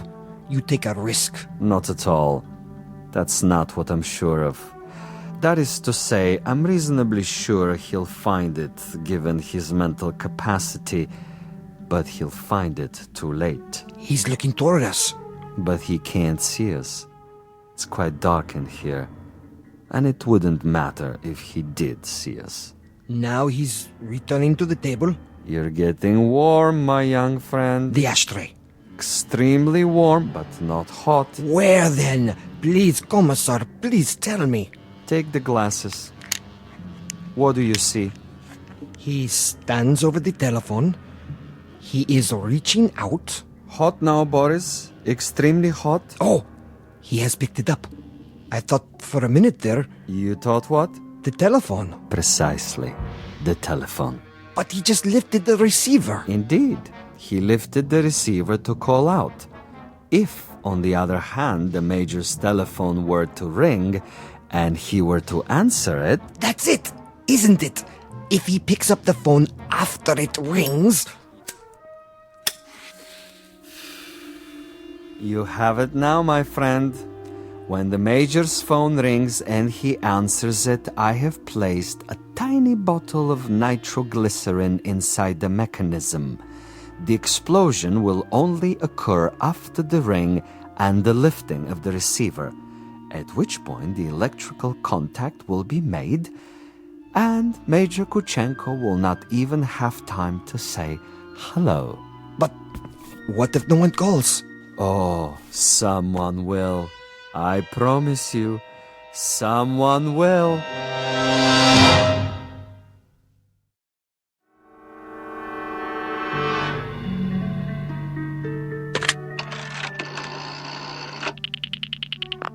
Front desk. This is the party in 963. I was wondering... Yes, sir? I was wondering if you might have the number of another hotel. Another hotel? The one next door, across the alley. That would be the Grand. You can find it in the directory, in the table by your bed. Dial 9 first, then the number. I see. Thank you. Vasilov? I know you're there, Vasilov. The game is not over yet. Do you have the time, Boris? What? The time. 10 minutes to 5. Almost done, Commissar. He's tried almost everything. He has 10 more minutes. Hadn't I best go over there now and finish it? No, my young friend. That would be impetuous. It would also be a bit embarrassing if someone were to see you. At this hour? The streets are empty. Quite apart from the fact that I wanted this to be imaginative, I also wanted subtlety. I should like our quarry to die in his room without our being there. Opportunity is running out. Then I do believe that it's time to, shall we say, accelerate the process?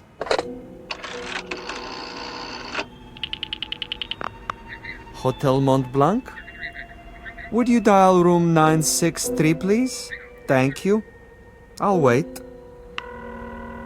There it goes. He's walking toward it. What's the fool doing? Why doesn't he answer it? I can't tell. He has his back to the window. Turn around so I can see. Now, Commissar? No. Would you dial 963 one more time, please? Yes, I know it didn't answer. Ring it again. What's he doing, Boris? His back is still to me. It can't be busy. I don't know. What's he doing? Use the glasses. He's turning around, lighting a cigarette. He's mocking me. Now, he suddenly dropped from sight. Kill him. I can only see the top of his head. He's moving across the room. Do it! You missed, you fool. He's at the door. Again. He's gone out of the room. And you missed him. You missed, you idiot. Flight 17 to Rome, Paris, and New York, now pre-boarding. Ticket, sir. Ticket? Oh, yes. Mr. Andreev. Passport? Right here. I see. Is anything wrong? No, sir. Everything seems to be in order. How many bags? No luggage. Not even a carry-on? I'm traveling light. Then here's your seat assignment. Please go to gate 17. How much time do I have? Boarding for coach class begins in 5 minutes. Good. Sir? Thank you. I'll be there.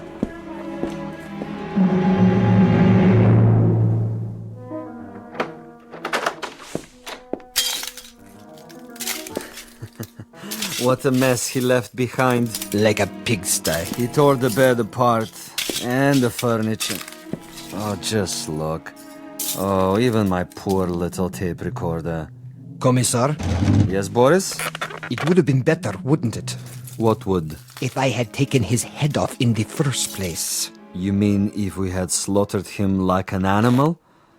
I love your style, Boris. You should have been a pig farmer. Our man would have been dead by now. He would have been dead if we had beaten him to death with mallets too. But anyone can die that way. And any stupid, insensitive fool can kill that way. No, this is a man of quality, with a resourceful mind, similar, you might say, to his executioner. He deserves a better ending, as do I. But that's all right. I have time. I'll get him in the next city, now that I know my adversary. We will be able to track him? Most certainly. The old network still functions, though in a much different way. I have the same contacts, no matter what they now call themselves. Importers, exporters, businessmen of various stripes, here and abroad. It's marvelous, you know. Really marvelous. Think of the possibilities. Other, even more ingenious methods of doing away with Kuchenko and his kind. I still think we should have chased him. Not at all. He would have gotten away. And even if he hadn't, it would mean that a thick-headed clod like you is more efficient than I. And this I reject, Boris. This I reject in toto. Look at this. A bottle of wine. I can only find one glass. Throw it away. One drink, Commissar. I said no. But there is more than half left. This is not for you. But why? Do you know much about Amontillado?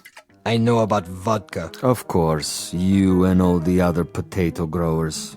Give me the glass. Here. Believe me, it wouldn't agree with you. It's an acquired taste. Yes, Commissar. If you say so. I say so.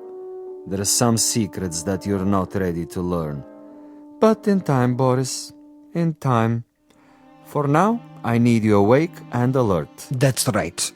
I do what you say, as always. But so far, your methods are not very effective.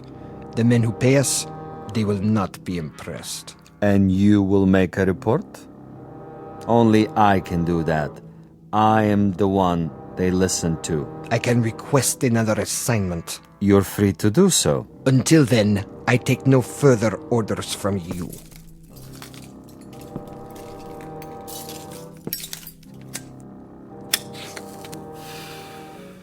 As you wish. You might want to reconsider, though. The resort in Siberia may be closed, but there are others. We have allies. All it would take is a single phone call.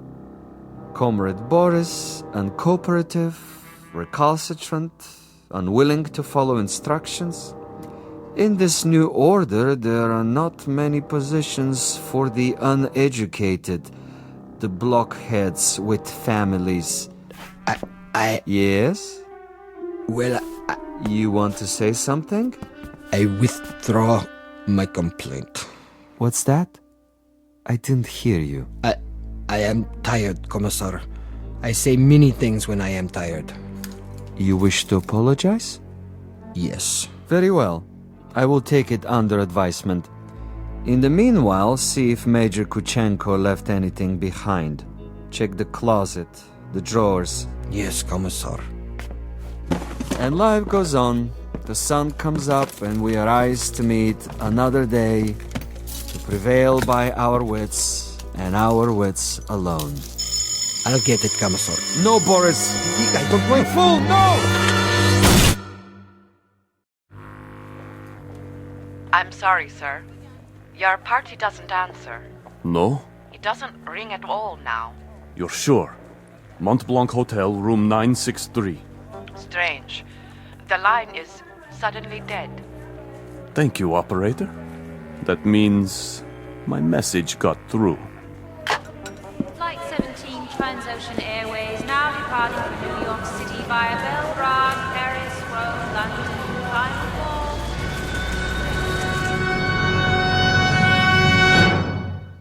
Major Ivan Kuchenko on his way west, on his way to freedom. A freedom bought and paid for by a most stunning ingenuity.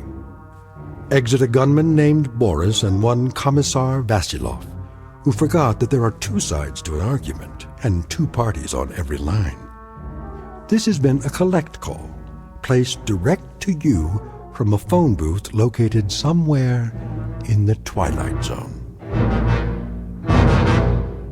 More from the Twilight Zone after this. You are about to enter another dimension, a dimension not only of sight and sound, but of mind, a journey into a wondrous land of imagination. Next stop, the Twilight Zone. Hi, this is Stacy Keach. I'd like to take a moment to tell you about our Twilight Zone website at twilightzoneradio.com. At twilightzoneradio.com, you'll find the latest information on these Twilight Zone radio dramas, including behind-the-scenes photographs, plus the newest product releases, trivia contests, ways to contact us, other Twilight Zone-related info and merchandise, plus links to other fascinating websites. So make your next stop twilightzoneradio.com. Visit twilightzoneradio.com to purchase these Twilight Zone radio dramas on cassette and CD, or call toll-free 1-866-989-ZONE. That's 1-866-989-9663.